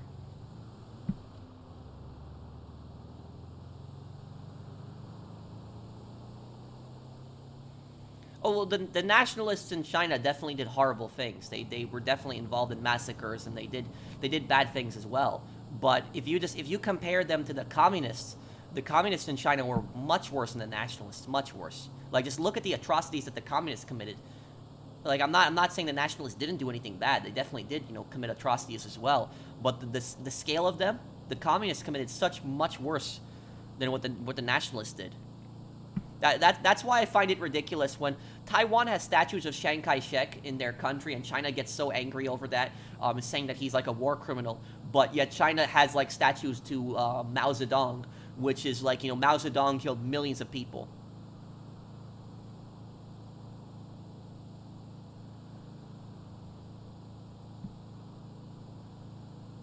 What's your PSN, Jesse?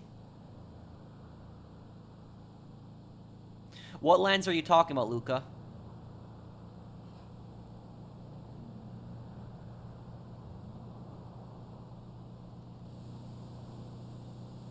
Also, the Indian territory claimed by China borders Tibet, not even China. Yep. I saw this really creepy video like a couple weeks ago of this Chinese official being interviewed, And there was like a Tibetan guy that asked him a question during the interview, and he basically said like, when is China going to like leave Tibet? Like, I don't feel comfortable being in my own country anymore. And the guy basically said, you have to accept that Tibet will never be independent, and Tibet will be part of China. Otherwise, you can't return. It sounded like a threat to me. It was like pretty creepy what he said to that guy.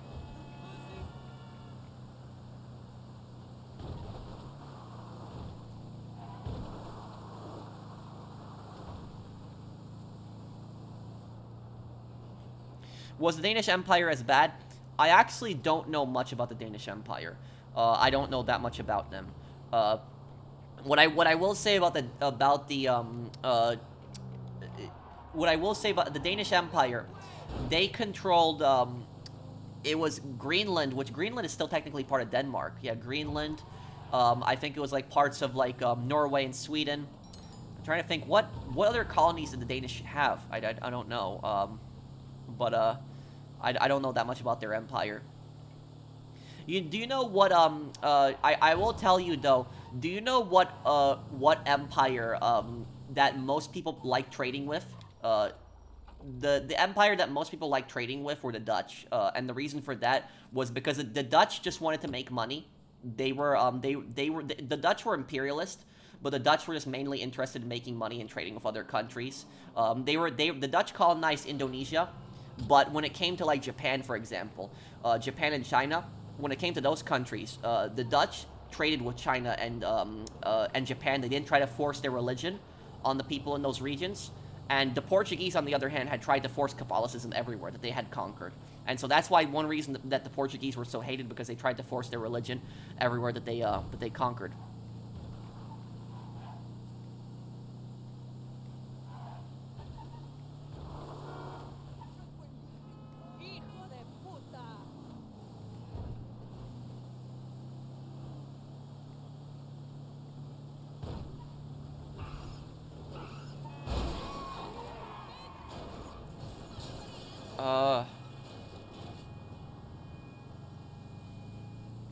Do you like the French Revolution? Yeah, I think the French Revolution is one of the greatest revolution that happened in European history.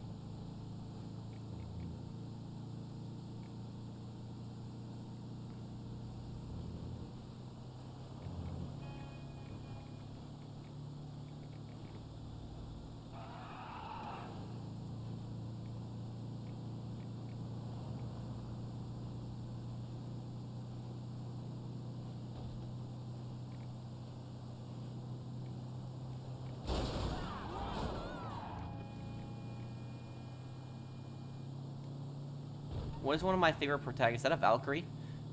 In the GTA series, Nico Bellic.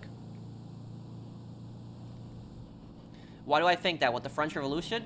Because the French Revolution basically ended monarchy in France, and it also, what it did was it reduced the power of the aristocracy. So the French Revolution created a system of meritocracy. The French Revolution introduced capitalism to France. And that was, capitalism was a much better system than what France had before, because France was a feudalist system. It wasn't a capitalist system. The French Revolution introduced capitalism, and then introduced meritocracy into France. The idea that, because before the French Revolution, if you were born to like a specific bloodline, if you were like a peasant, you could never rise through French society. You could never, get anywhere in French society. You couldn't go to college. You couldn't like get past a sergeant in the military. You couldn't do any of that stuff. It was all reserved for aristocrats. Aristocrats had all the power. The French Revolution basically said that everybody has equal opportunity now. So regardless of whether you're an aristocrat or a peasant, everybody has equal opportunity to succeed. So that's ultimately why the French Revolution was a good thing, because it introduced meritocracy and ended, this privilege from the aristocracy.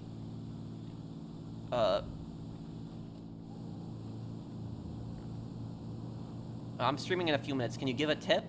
I would say that one tip I can give is to read your chat and always respond to people, talk to people. That's what people like. Sometimes people don't even watch my streams for the games I play. They just watch my streams to hear my opinion and ask me questions. Some people just put my stream in the background and they're listening to it. So that's what I'll say is answer questions, because people like that. People like going to a YouTuber's channel and they like when their questions are answered. It's a simple trick, but unfortunately most YouTubers don't do that. Most YouTubers don't read their chat. Libertarianism is inherently feudalistic. No, it's not. Libertarianism advocates like meritocracy, a system of merit. Feudalism advocates a system of privilege. It's from a specific bloodline. And libertarianism is anti-monarchy when you think about it too. So libertarians will not support something like a monarchy in the first place. So I don't know how you can say that libertarianism is connected to feudalism. It's not. What if I get one viewer? You try to keep that viewer and talk to that viewer, answer their questions. When I had like 5 viewers, I would always try to talk to chat, and whenever I got even one comment when I used to stream like many years ago, I would always get excited even when I got one comment, because it always made me happy that somebody stopped by my stream. Is the economy bad in America right now? Yeah, it kind of is. Thank you, Waltz Money, for the super chat. Thank you, Azri. Are you familiar with the Yugoslavian wars? That I don't know that much about. I don't. The only thing I know about Yugoslavia is I know that Tito, after Tito died, there was a power struggle, and then all these, nationalist movements started popping up, and they started declaring independence, seceding, and then a lot of countries started invading each other. That's what I know about in the Yugoslavian wars.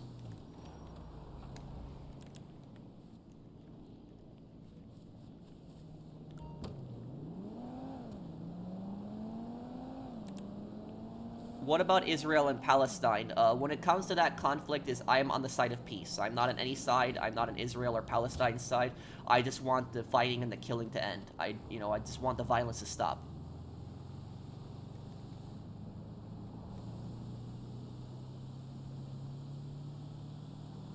Libertarians want less government involvement in their lives. Yeah, and that's the thing. Feudalism is big government. It is. It's the idea of a monarchy and a bunch of aristocrats that are controlling a system of privilege. So, literally is, I don't know how somebody can say that libertarianism is linked with, like, the person that said libertarianism is linked to feudalism, I'd like to hear your argument on this. I'll be fair to you, but I'd like to hear what that person has to say, because I never heard somebody say something like that.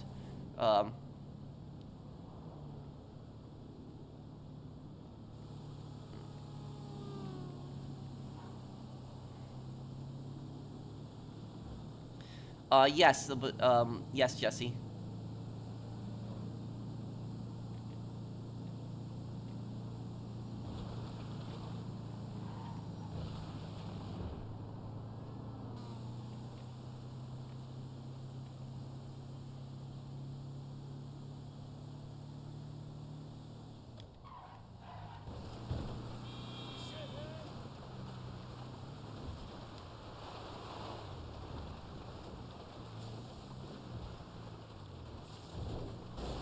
Every situation is different, Luca. I don't want to go into all of that right now.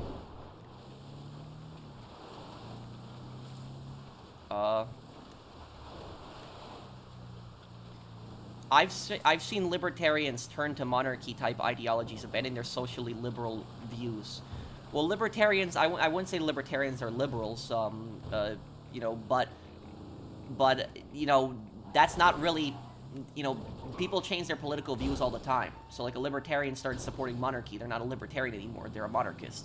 So it's, I wouldn't say that it's, that libertarianism has anything to do with, monarchy. What do you think about the Indian government? Do you think they are big or small? Big. I mean, like, you told me before that the Indian government takes people's guns away during elections. Like, that's not a small government. What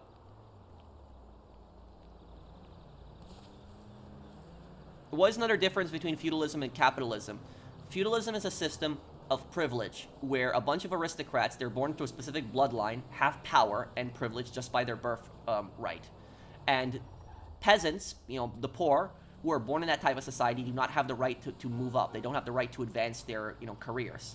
They are stuck a peasant for the rest of their life, so they're basically prevented from, moving up. Even no matter how much merit they have, they aren't allowed to move up. Under a capitalist system, it's believed that it's people become successful based on merit, on their talent, on their hard work, on their skill, not based on their privilege. So that's why the French Revolution is the best revolution in European history, because the French Revolution abolished feudalism. It brought in capitalism. It brought in capitalism to France, and it abolished feudalism. So now everybody had equal opportunity to succeed.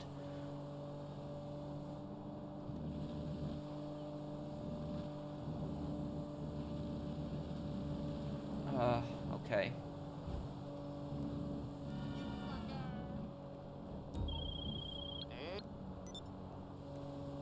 Okay, WRV, let me help you with your heist. What's your PSN, Jesse?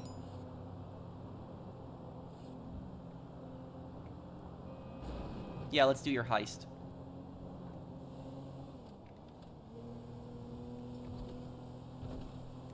No, I haven't, Rayshawn. I honestly blame the U.S. Well, look, the U.S. has made mistakes like in a lot of countries. Like one of the worst things the U.S. did, one mistake the U.S. did that basically backfired really badly, is the U.S. supported Fulgencio Batista in Cuba. And Batista was the dictator of Cuba before Castro came to power. He was basically a failed presidential candidate and also a general who he knew he wasn't going to win the election, so he overthrew the government in a coup and declared himself president for life. And Batista was a real scumbag. He brought in the mafia into Cuba, and the mafias in Cuba built up these giant casinos and hotels, off blood money. And that's in The Godfather 2 when you see the mafias, building casinos in Cuba, that actually happened. And so the U.S. supported this guy, Batista. And the only reason the U.S. supported Batista was because he did whatever they told him to do. And so they didn't care that he was a dictator. They didn't care that he committed atrocities against his people, that he didn't care for his people. The only thing they cared about was that he did what they wanted him to do. What the U.S. should have been doing is the U.S. should have been calling for Batista to get overthrown. That's what the U.S. should have been doing. But the U.S. made a giant mistake by supporting Batista, and there was a revolution in Cuba, and the revolution originally was not communist. A lot of people in Cuba, when they were revolting, they were just pissed off with Batista's reign, so not everybody was a communist. Unfortunately, after the Cuban Revolution, the communists ended up becoming the biggest faction. They ended up taking over the government, and they killed all the other revolutionaries who fought on their side. The communists killed them, and Castro ended up coming to power, and then Castro used that as propaganda against the U.S. and said that the U.S. supported this, dictator in our country, and he basically used that to brainwash his people and become the next dictator. So that's what I say is that's the U.S. made a massive mistake in supporting Batista. We should have been against Batista, and because of that, now Cuba is a communist country and is under a dictatorship.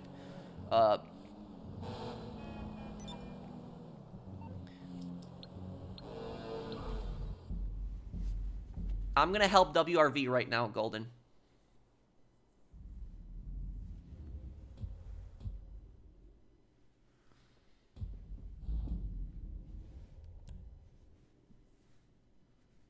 The Iranian Revolution of 1979 is, let's just do it me and you, WRV. We'll see how much, unless you want to invite somebody else. But 3 people is enough to get all the stuff. We don't need anybody else. 3 people is enough. But 3 people, then keep 3 people. We don't need a 4th person. We can do it us 3. About Iran, the 1979 revolution is one of the worst things that happened in Iran's history. The Shah was not a good guy, but Iran was a much better place before the revolution than after the revolution. And it's like Iran went backwards 100 years after the revolution. It transitioned into a theocracy. That's basically what it ended up becoming. It's horrible how one revolution can just change a society so badly. But that's what ended up happening with Iran.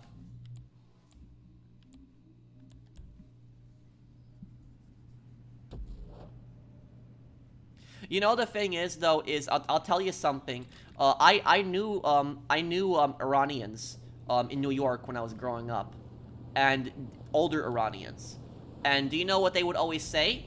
They would get pissed if you called them Iranian. They would say, "I'm not Iranian, I'm Persian." That's what they would always say. So I do remember that. Okay, they're expecting these chips today, so get over there in the group 6 van. Unless you're totally Iran was a beautiful country before the revolution. Seeing you dressed up like that makes me feel all fuzzy. It's like your kids putting on their uniforms for their first day at school. Only I don't have kids. Just some pretty basic AI experiments that swear at me in Russian and want to destroy the world. We all love in our own ways. Where were we? Oh, yeah. Let's rob this thing.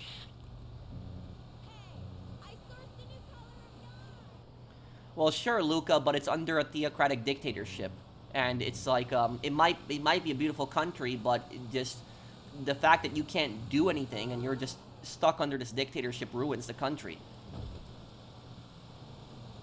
Okay, you're there.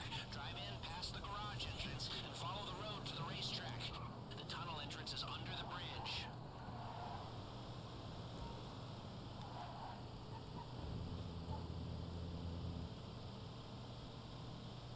Don't forget, you are private security, like a cop who couldn't pass the fitness test or the psych eval.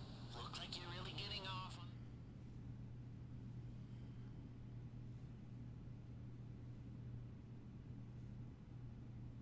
What's your opinion on the economic situation in Madagascar? What?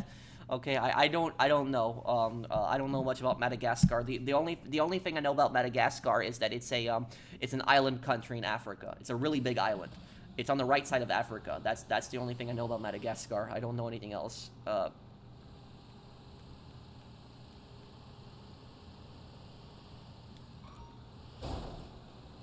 play it cool. You're doing your usual day-to-day delivery job. You've done this 1,000 times. You're earlier than expected. This gonna check your... I don't want to talk anymore about the other countries' histories. A lot of weird like questions today. A lot of questions about history and different revolutions and countries. I want to talk about something more positive a bit. Rare footage of Pro not knowing something. I don't know if that comment was serious or if it was a troll, but it was. Have you ever been to Battlefield Las Vegas? No, but I know the place that you're talking about. Battlefield Las Vegas is like a really big shooting range that's in Las Vegas where you can like fire miniguns. I do know that.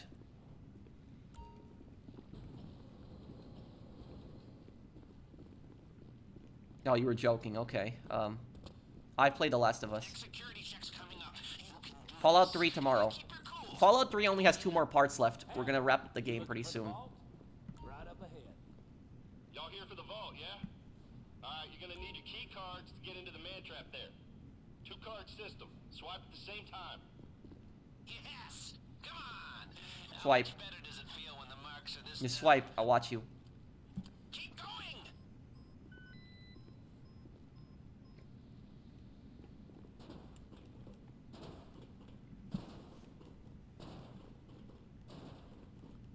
If South Vietnam was an independent country, it probably would have become a much better country today. But unfortunately, it was, North Vietnam had taken it over. Okay, so far so bueno. Push on to the vault. Oh, you're here. Why didn't they say something? Man, they never tell me nothing, you know? I'll get it open for you. I'm getting all the cash on the left side. The left side, leave it to me. Don't get the cash in the middle until the end. We're getting the cash in the middle at the end. Heavy door. Ain't much getting through here. There. I'll play Fallout 4 one day. You know what I want to do? I'm Get as much as you can. I'm gonna go to Maine. Seeing as we stayed under the radar. I'm gonna go to Maine this November and visit one of my friends. And when I go to Maine, I was thinking about going to Bar Harbor, which is where Far Harbor is in Fallout 4, and recording it and comparing it to the game. And, did I mention that if the alarm goes off in here, they'll flood the place with nerve agent? No? Okay, well, I'm mentioning... Casey, you gotta get one of them here. I should have just gone for D. I shouldn't have done this. I shouldn't have gone straight for the cash, but it is what it is. When Fallout Season 2 comes out, I'll do Fallout 3 Evil Karma. And honestly, when I do an Evil Karma playthrough, I think it's gonna be more fun than a Good Karma playthrough. And I'll also do a separate cosplay for Evil Karma. For Evil Karma, I'll do a separate cosplay for that. I'll dress up like a raider, and that'll be funny.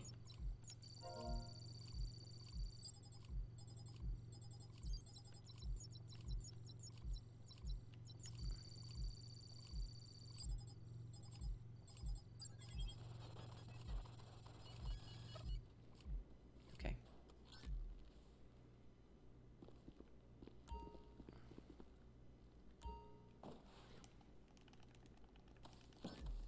Which new Mexican city would you like to visit? Albuquerque or Roswell? I don't know anything about those cities. I know Albuquerque's the largest one, right? But I don't know anything about Roswell. Roswell is actually, that's the place where the alien conspiracies are, right. That one, I know about that.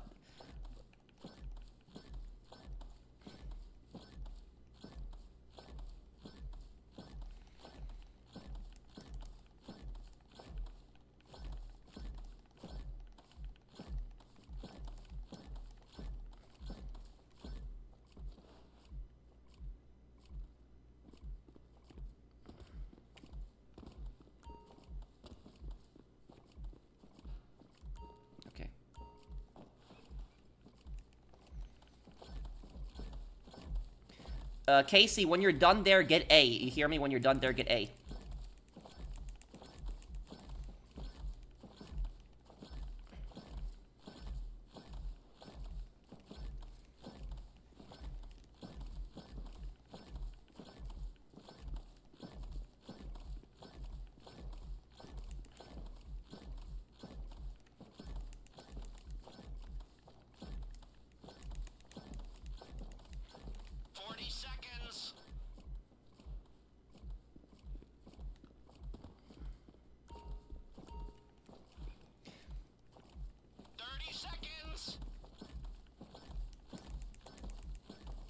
When it's 10 seconds, I'm stopping.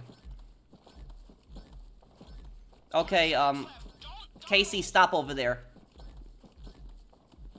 Perfect. Now get out before they smell a rat. Gas incoming. 10 seconds. We're over 2 million. We're good. Time's up. Here comes the nerve agent. Get the hell out of there before you Oh no. fall.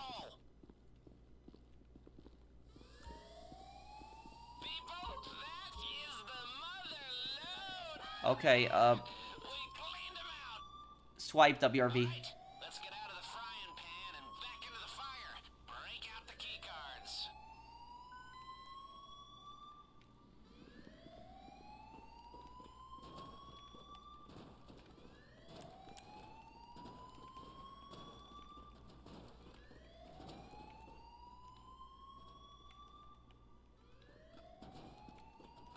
I'll see you, Talvin. They've reinforced the security room, and that's your only way out. Get ready. Did you complete the armor one? Oh no. Relax once you've made it to the top of the shaft. We're not out of the woods yet.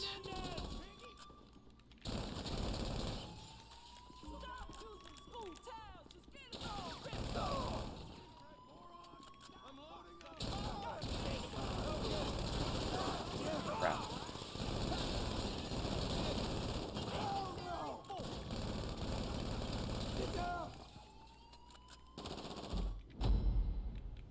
Oh, what? Oh.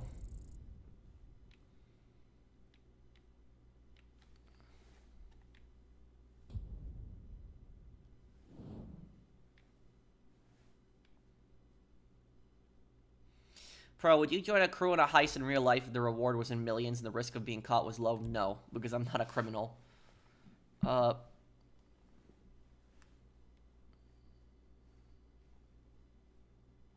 I'll see you, Talvin. Take care, man.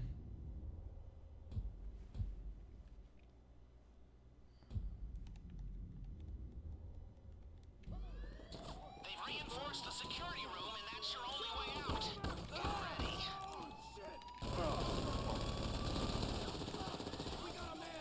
Don't relax once you've made it to the top of the shaft. We're not out of the woods yet. Crap, okay. Headshots, headshots, oh.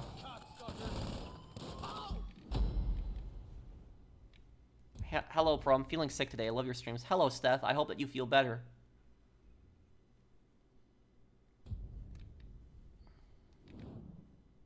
Do you think you would have been more successful as a detective or SWAT detective? Definitely.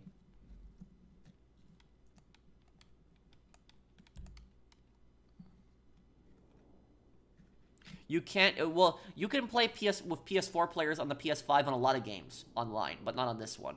This one you can't play with PS4 players online, but a lot of other games you can.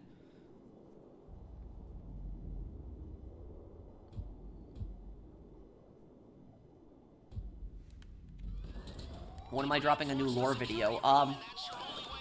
I will make a top 10 video next week. It's gonna be top 10 most annoying types of players in GTA Online in 2024. And then after that, I don't know. I'll think of a good lore video to make. I'll think of something though. I did make a lore video recently, the one on LA Noire. I don't know if you saw that one.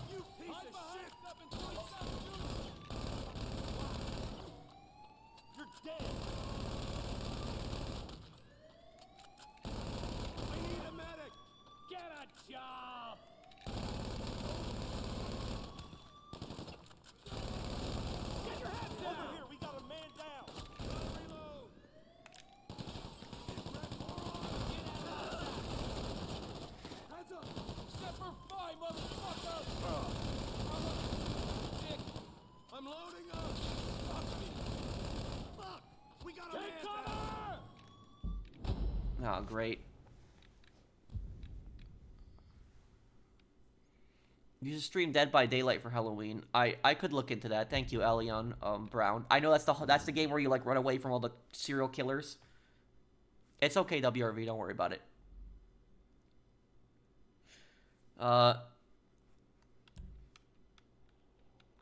They were using TikTok slang and harassing you on that. Well, look, Violet. If somebody at your school is harassing you, you can, even if they're doing it through social media, even if it's not present at the school, you could report them to the school, and you could say this other student is, harassing me, and you could get them in trouble. So I would report it then to the school.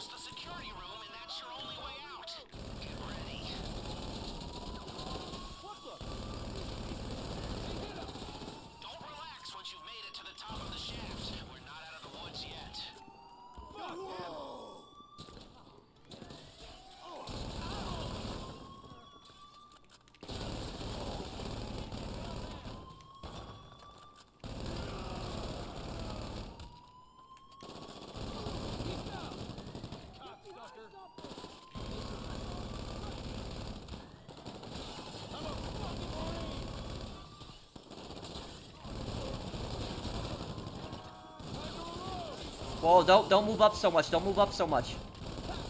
Oh, no. Okay, guys, we're gonna have to... WRV, we're gonna have to restart this heist completely from the beginning. When's the Metal Gear Solid playthrough coming out? Later this week. We're gonna finish up Fallout 3 and Ace Attorney. And then we're gonna do Metal Gear Solid. WRV, can you back out and invite us again to the heist? Because we can't do it like this.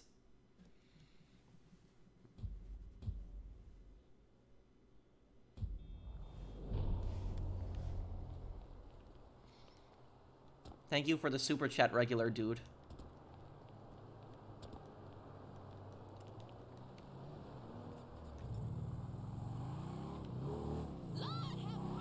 I don't want to get into the whole immigration debate right now.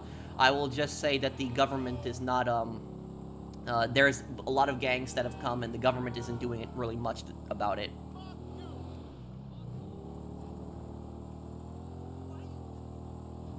There are a lot of good people, but unfortunately, there are a lot of gangsters that have come to the U.S. illegally recently. WRV, I'll just wait for that invite. Just invite me again, and thank you for the super chat, regular dude.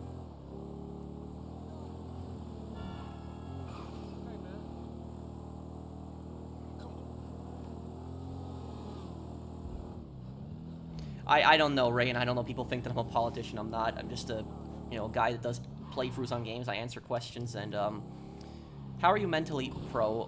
How's life treating you? It's good, Zalp. I'm okay. What do you think of the new slang? What new slang? Thank you, Bunny, for the super chat.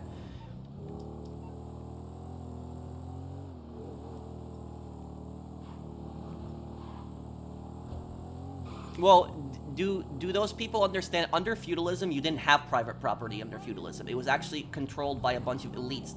The peasantry did not have their own property. They had to rent to pay to the aristocrat.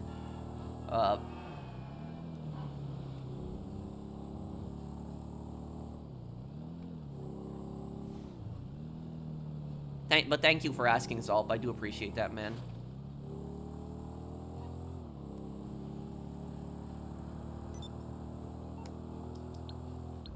And invite Casey again. I want to make sure that Casey gets back in the heist because it's not fair to her if she doesn't get in. But we have to do this stealth. We have to get out of the vault quickly before timer goes down. No, the U.S. isn't becoming more feudalistic. He's not a politician, but he has good take on historical events, including the ones going on now. Well, thank you, regular dude.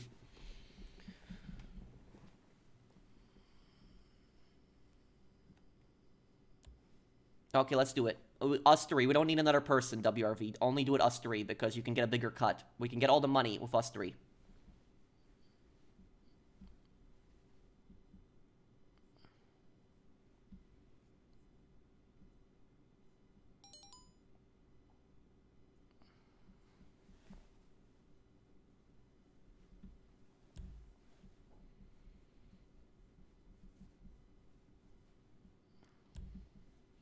Okay, ready?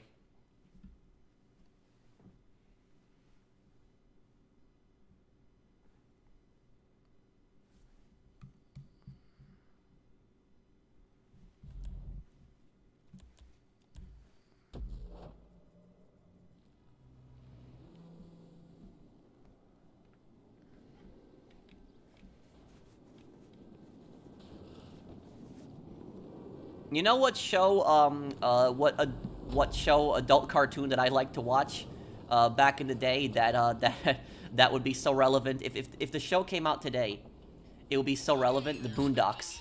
Like, imagine if the Boondocks, if it was like a new season came out, like, imagine all the dumb things they can make fun of today, like all the stuff they can make fun of. Boondocks, I can imagine they'd make fun of so many things. Kids putting on their uniforms for their first day at school. Only I don't have kids. Just some pretty basic AI experiments that swear at me in Russian and want to destroy the world. You know, we all love in our own ways. Where were we? Oh, yeah. Let's rob this thing. Would you say that companies like BlackRock and Vanguard buying up homes so they can charge people rent is feudalistic behavior? To a degree, yeah. Thank you, Tristan Martinez. And look, here's the thing is, you know, I'm a pretty big libertarian guy. I'm very much for free market. But if I was president, I would break up some of these companies, and I would make a law that like a company should not be able, like a single company should not be able to own more than like 10% of the homes in like one city. It should not be like that. Because what people don't understand is that the average landlord is not your enemy. Do you know who are the problems? The people causing the problems are the large corporations that are buying up hundreds of houses. Those guys are the ones causing the most amount of problems, not the average landlord. Like me, I'm a small landlord. I own 2 rental properties. I didn't raise the rent on my tenants when I renewed the leases with them. So it's like I'm not part of the problem. You know, I'm just a small business owner. The problem is these big companies that are, you know, buying up like hundreds and hundreds of houses. And what I would do also do you know what I would do? I would pass a federal law to prevent these companies from buying up houses. What I would do is I would pass a law that when a house goes up for sale, that the house can only be sold within like 48 hours. That it cannot, not that it can be sold within 48 hours, but that the large company is forbidden from bidding on those houses until the first 48 hours passes. So if somebody wants to, the law that I would pass, if somebody wants to buy a house within the first 48 hours, they can. So like if you want to buy a house, you can. The large companies cannot buy a house until like 48 hours has passed. But that's what I would say about that. Like a law that prevents the large companies from being able to buy up the houses right away when the house is sold. That will give, like, you know, people who want to be able to own their own house a chance to actually buy the house. Maybe we can make this even a week. But that's what I think would do something. Because I will tell you something, is when I was trying to purchase my first rental property, right? And I looked at houses, I couldn't believe what was going on. Like, I would see, like, a house would be on sale, and within, like, 5 hours, the house would be sold. I was like, what the hell? Like, it would be taken down, and it was these large companies that were coming in and buying houses. And, like, sometimes I would text my real estate agent, and I would be like, you know, hey, I want to take a look at this property. And he'd be like, it's already sold. I'm like, but it was put up, like, 4 hours ago. He's like, yeah, it's already been bought. I'm like, you know, seriously? And it was those large companies that were purchasing it up. And the thing about this is, I live in the upper Midwest. And where I live is a very low population. There's very little people that live up here. There's you know, we have very small towns and like fields up here. Very few people live here. And so it's like these large companies, when they purchase up these houses in these small towns in the Midwest, they can buy an entire town, basically. So like an entire company can buy an entire town. And I don't think that should be allowed. I'm a very big free market guy. I don't support socialism or anything like that. But I don't think that like a large company should be able to buy up an entire town's houses. I don't think that should be allowed. Why didn't they say something? Man, they never tell me nothing, you know? I'll get it open for you.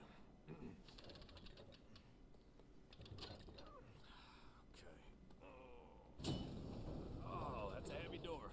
Ain't much getting through. Also, it's, you know, sometimes I wish that we could bring Teddy Roosevelt back to life, because if Teddy Roosevelt was president today and he saw these companies, like, buying up, like, all these houses, he'd get pissed. He would. He'd freak out on them. Good news. Seeing as we stayed under the radar, we have a little more time here. Now, your hacker can block the security. Casey, go pick up Cash another one. Don't wait for me to open the door. System goes quiet for too long, it triggers the alarm as a failsafe. And, did I mention that if the alarm goes off in here, they'll flood the place with nerve agent? No? Okay, well, I'm mentioning it now.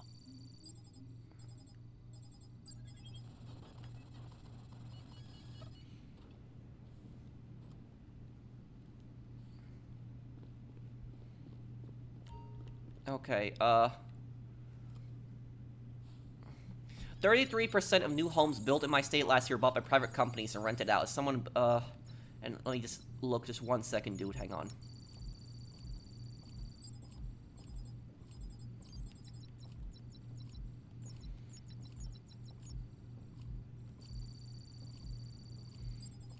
As someone building these houses, I would say we have a serious problem. Oh, I agree with you, Tristan. Yeah, I would agree with you. The, you know, these companies, have people told you have a personality disorder? What makes you think I have a personality disorder? These large companies, I agree, they should not be able to purchase up this many houses. It's ridiculous.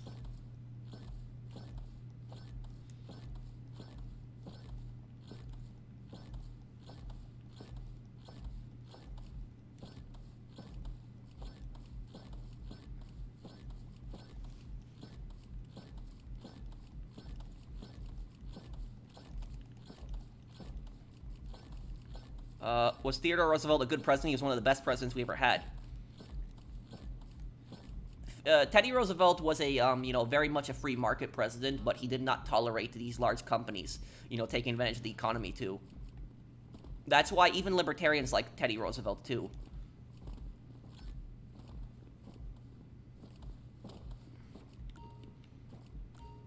Casey, when you're done there, get B when you're done there. Get B when you're done there.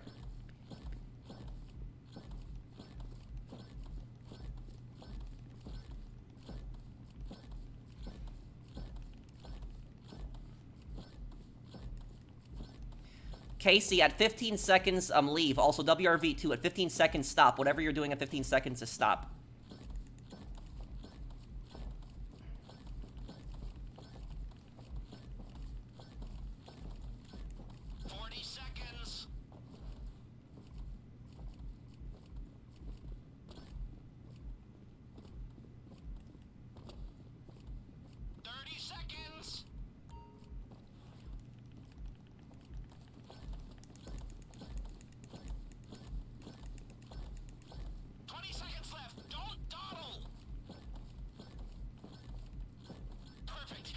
Okay, there we go. Let's get out. Get out. Everyone get out quick before the alarm. Go, go.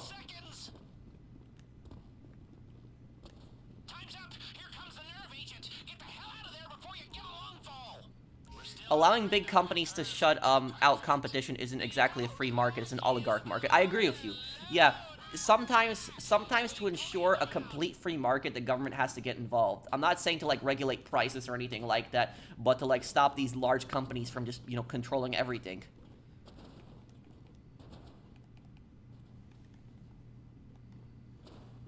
So like I said, I'm a pretty libertarian guy, but I will agree that, you know, these large companies should not be able to like you know, purchase up this much land. It's stupid. And the thing is, this is an issue. This is an issue that pretty much everyone can agree on. You know, whether, you know, you're right or left, it doesn't matter. You know, pretty much everyone can agree that these large companies should not be buying up entire towns and neighborhoods. Great, it's a glitch. It's gonna open in a little bit here. Y'all done in here? Hey, listen, that fella on the vault door, how'd he look? We snuck a double straight laxative in his coffee. What's that, Steph? Go, get in the elevator, guys. I'll open the elevator for us. Get in the cargo elevator and use your key card. Play it cool. All right, now stay calm. Back the way you came, through the checkpoint. Nothing to see here. Back the way we came is too risky now that you're carrying the loot. Let's fall back. Door. Okay, I need you to stay calm. They've seen what you did to the vault, and now the whole place is locking down fast. Oh, it's blocked off. You're still in the building. Just keep moving and keep quiet. Time to change your outfits. We need a fresh start if you're gonna make it out of here under the radar. Very sharp.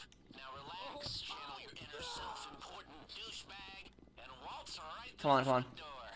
They're closing in on us. We need to pick up the pace. Security is sweeping the whole building. Stay one step ahead, or this whole thing goes south. As long as you stay calm, those outfits... Wait, so my rent keeps rising because of all the new residential areas being built near me? That's part of the problem, yes. But it's not the only reason. Another reason that rent is going up is because of inflation, and it's also going up because of property taxes. Really high property. Here's the thing: is really high property taxes screw over the small landlord and people who want to buy over their houses, and help the large companies because the large company can buy up a ton of property even when there's high property taxes. When there's high property taxes, the property is almost always really expensive. So wherever there's an area where there's really high property taxes, the property is always going to be really expensive.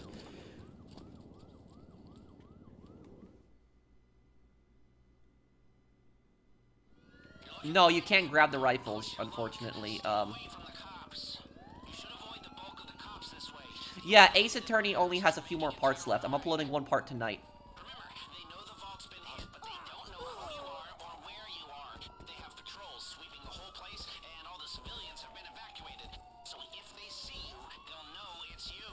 So just stay out of their Oh, well, Violet, like I said, is just report that guy to the school, like, counselor. the GPS. Get to the buyer, don't bring the cops, and we're home free.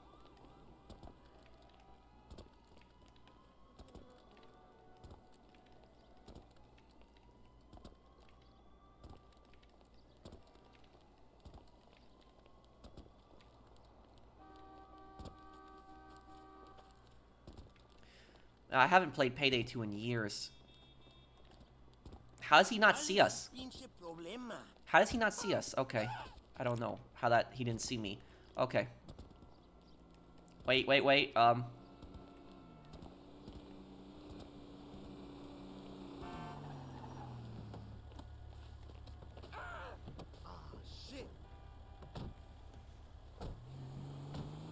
Don't drive past the cops. Don't drive past the cops. Oh no.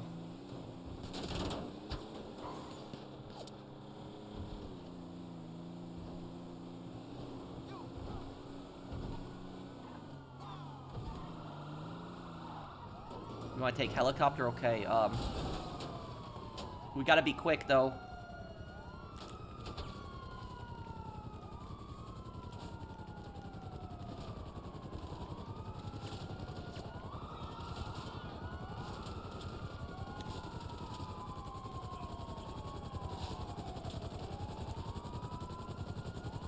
Crap, okay. It's not really taking sides, Assassin. That's what it is. It's kind of trying to be in the middle on issues. Crap, one of the reasons I don't like taking helicopter.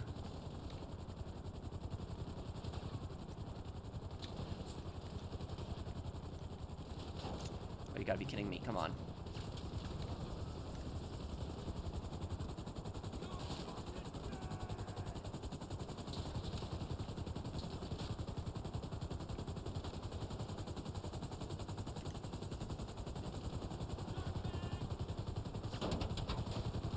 I did play The Last of Us. I did when I was, you know, that game came out right when I was finishing high school is when that game came out.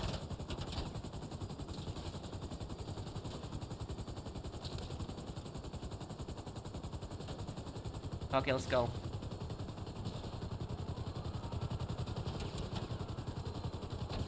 No, I've never really been into football. Oh, thank you, Steph.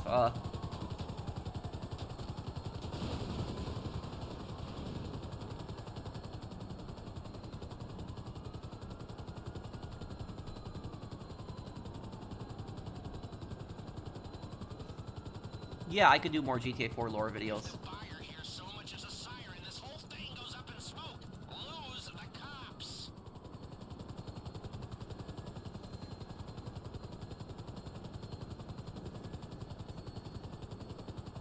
I'd have to remember those characters, Aiden. Your brother Billy, whatever happened there, that's from Sopranos. Yeah, I remember that one too.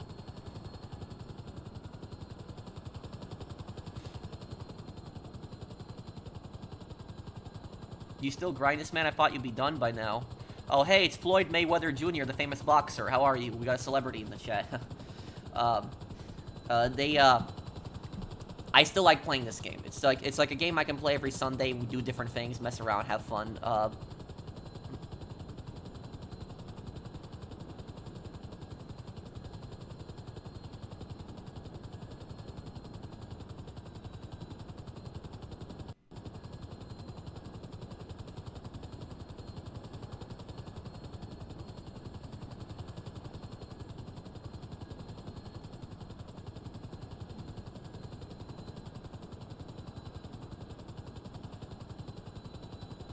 Do you like Mark Felton? Mark Felton is a great historian. Yeah, he's great. I love his channel. Why are we not losing the cops? Go more north. Go more north.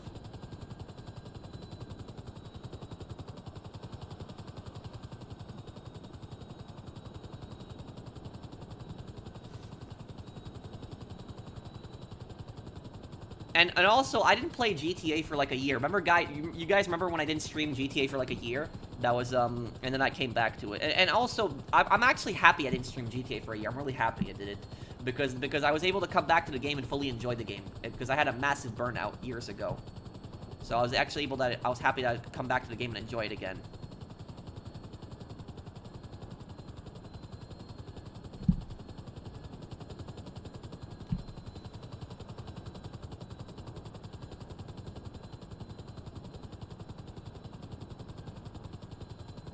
Yep, that was a long time ago, DHC.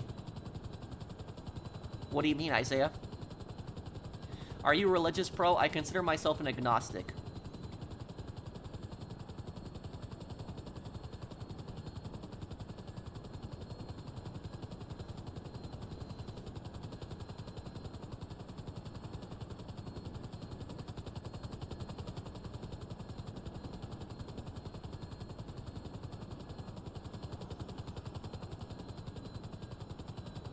Okay,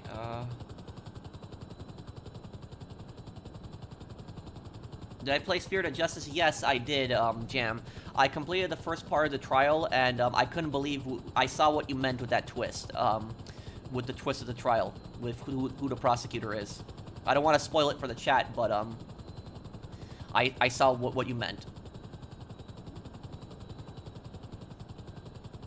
I could start doing Fallout 76 in the future. You know what I'll probably do? I'll probably do Fallout 76 streams when you can play as a ghoul, because I want to play as a ghoul, and so I'll probably do Fallout 76 streams when that DLC comes out. When is that coming out? Does anybody know in the comments when is that DLC coming out when you can play as a ghoul? When is that?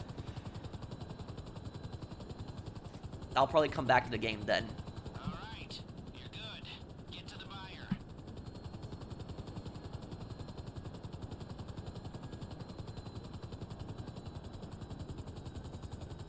February? Maybe I'll start earlier than that. You know, I could probably start earlier than that. Get back into the game. I do have it downloaded, I just barely have enough time to play it.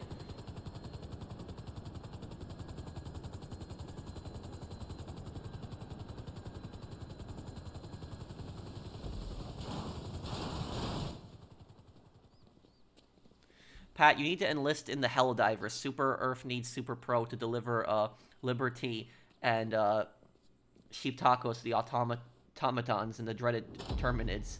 Huh, thank you, Fernando. I know people have requested that I, a lot of people have requested that I play, that game. I'll look into it, Fernando. I definitely will.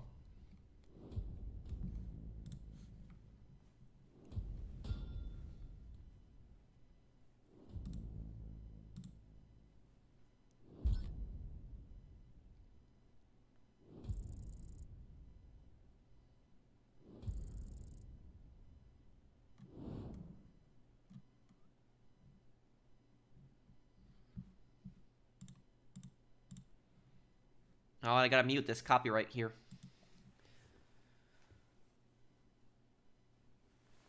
Okay, so I'm gonna, how does it feel being 30? It feels kind of weird, because it's like my 20s are gone. Yeah, the karaoke scene in Saints Row made me cringe really badly.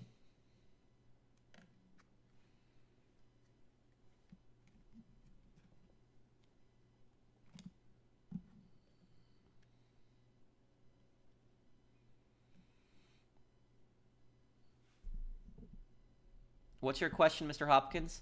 I will be wrapping up the stream here, guys. I haven't had dinner yet, so I'm really hungry. I want to make some food. But before I go here, I'll answer any questions people have. So if you guys want to ask me anything, everybody ask me a question. I'll answer as many questions as I can before I go here. Ace Attorney part after stream or morning. Maybe in the morning, but it's going to come out really late at night. That's what I'll tell you. It's going to be really late at night. Because I process my videos in 4K. And so if there's, let me look. It still has 4 hours of processing time. So, yeah.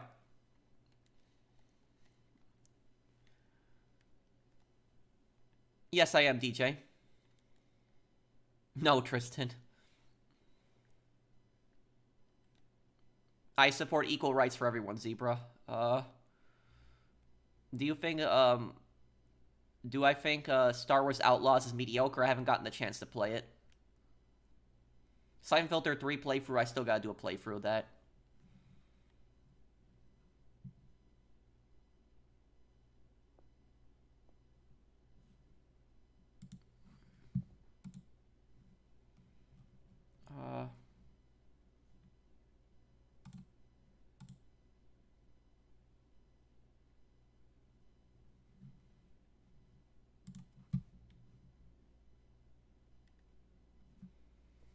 What game has the most cringe?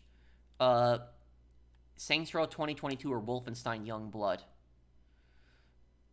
I haven't played Wolfenstein Youngblood, so I'll tell you Saints Row then.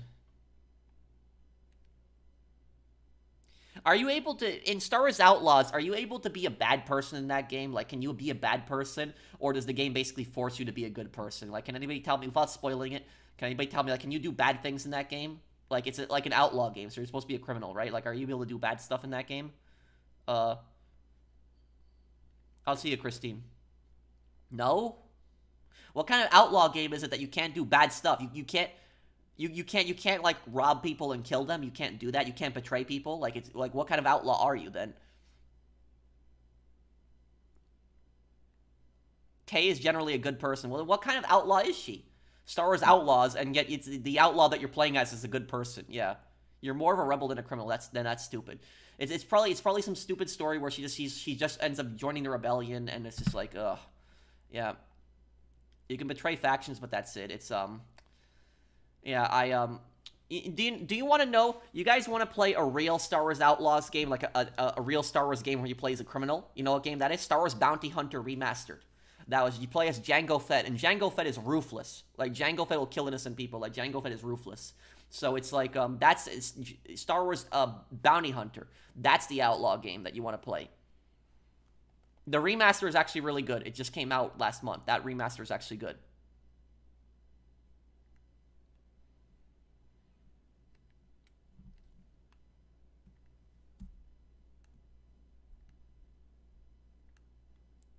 Another Red Dead Redemption lore video. I don't know, man. It's been some time. I'll think about making one.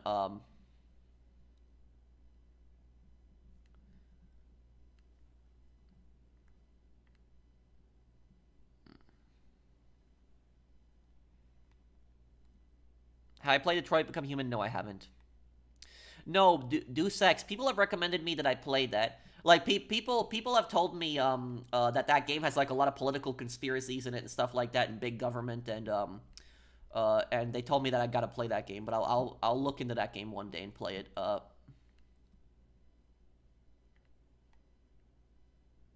You know the funny thing about that Mason is I actually saw that episode the other day. The other day I actually watched that episode. The Tibetan guy in that one was so crazy.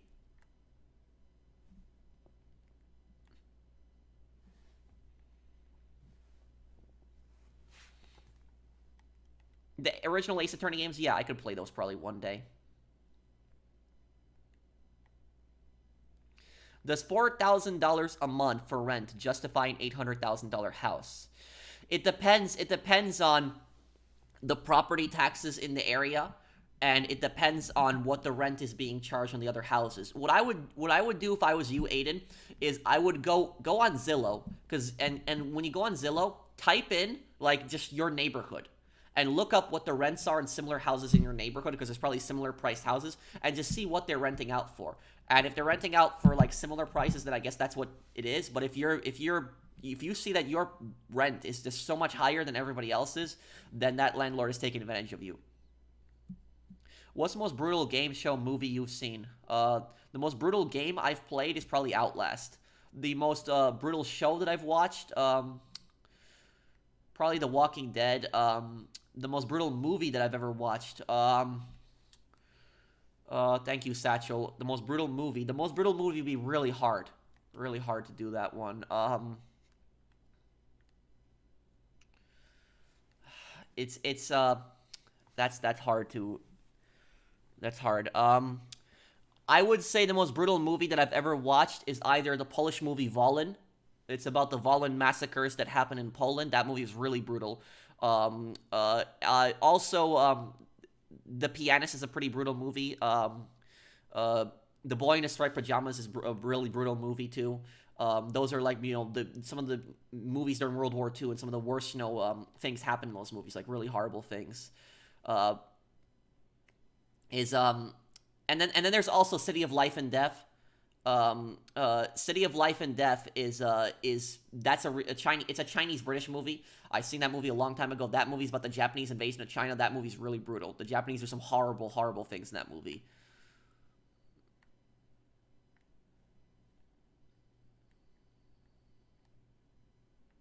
No, I haven't gotten a chance. Wasabi. I'm honestly scared of messing with it, Wasabi, guy, because I don't want to mess up anything with my account.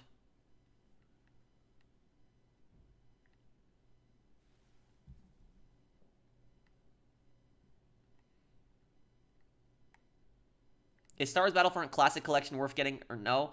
I don't know. I haven't played it in some time, so I don't know if they fixed the bugs. I would wait till it's on sale if you're going to get it. Oh, right, you work night shifts, right, Chaz? I'll see you then, Chaz. Take care, man. All right, Kashmir Files. How could I forget Kashmir Files? I'm sorry about that. Yeah, Kashmir Files is an Indian movie that I watched. I watched that movie a year ago. That movie about like terrorists committing atrocities in like Kashmir in India. And the ending of that movie. The ending of that movie is so disturbing. It's really, extremely disturbing.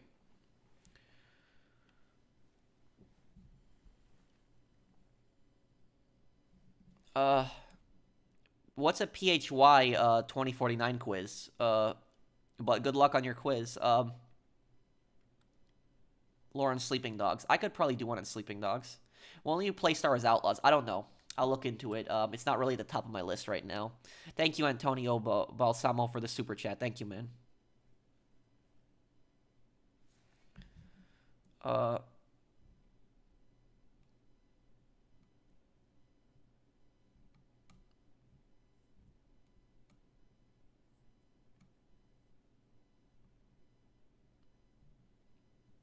My favorite horror movie? I don't really have one. I don't really watch horror movies. Lore and Fallout 3 lore I could definitely do. But I'm waiting until I finish Fallout 3. And I could probably do a good lore on it. Physics with calculus. Oh, I hate math personally, Anthony, but good luck on that. I wish you luck, though. Do I think there'll be less mods and cheating in GTA 6 online? I don't know. That's a good question, regular dude. That's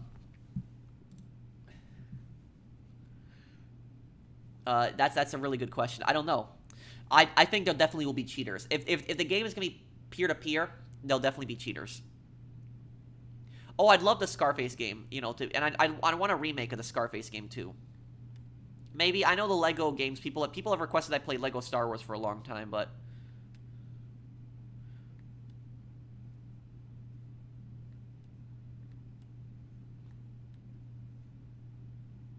What happens if the government abolishes the Second Amendment rights? Oh, that would be really, really bad. Yeah, that would not...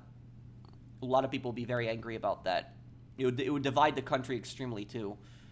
Are you gonna play Fallout in Evil mode? Well, the thing is, whenever I play a Fallout game, I always play as an evil character. I just always think it's fun playing as an evil character, because most video games you play as a good guy, so the few games where I get to play as, like, an evil character, I do enjoy it.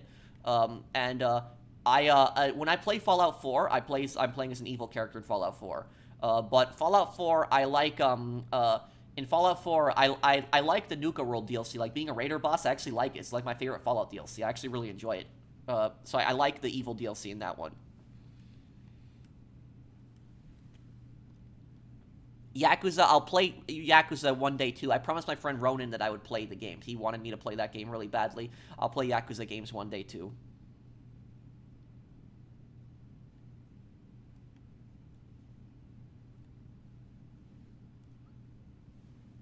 Scarface remake will be ruined with censorship. Oh, God. Yeah, now that I think about it, Isaiah. Like, imagine them censoring Tony Montana. Imagine that. Oh, my God. That would be horrible. That would be so stupid. I really hope they don't do that. Oh, man. Yeah. That would be dumb. But I guess we'll be wrapping up the stream here, guys. Thank you guys for watching. Thank you for hanging out with me. The next part of Ace Attorney is going to be uploaded either really late at night, and if it's not going to be uploaded really late at night, it'll be uploaded tomorrow. Probably tomorrow, because it still has like 4 hours of processing time left. But I guess I'll be going here, guys. Thank you guys for watching. I hope that you guys enjoyed it. If you did enjoy the stream, do drop a like, and I'll see you guys in the next one. Take care, everyone.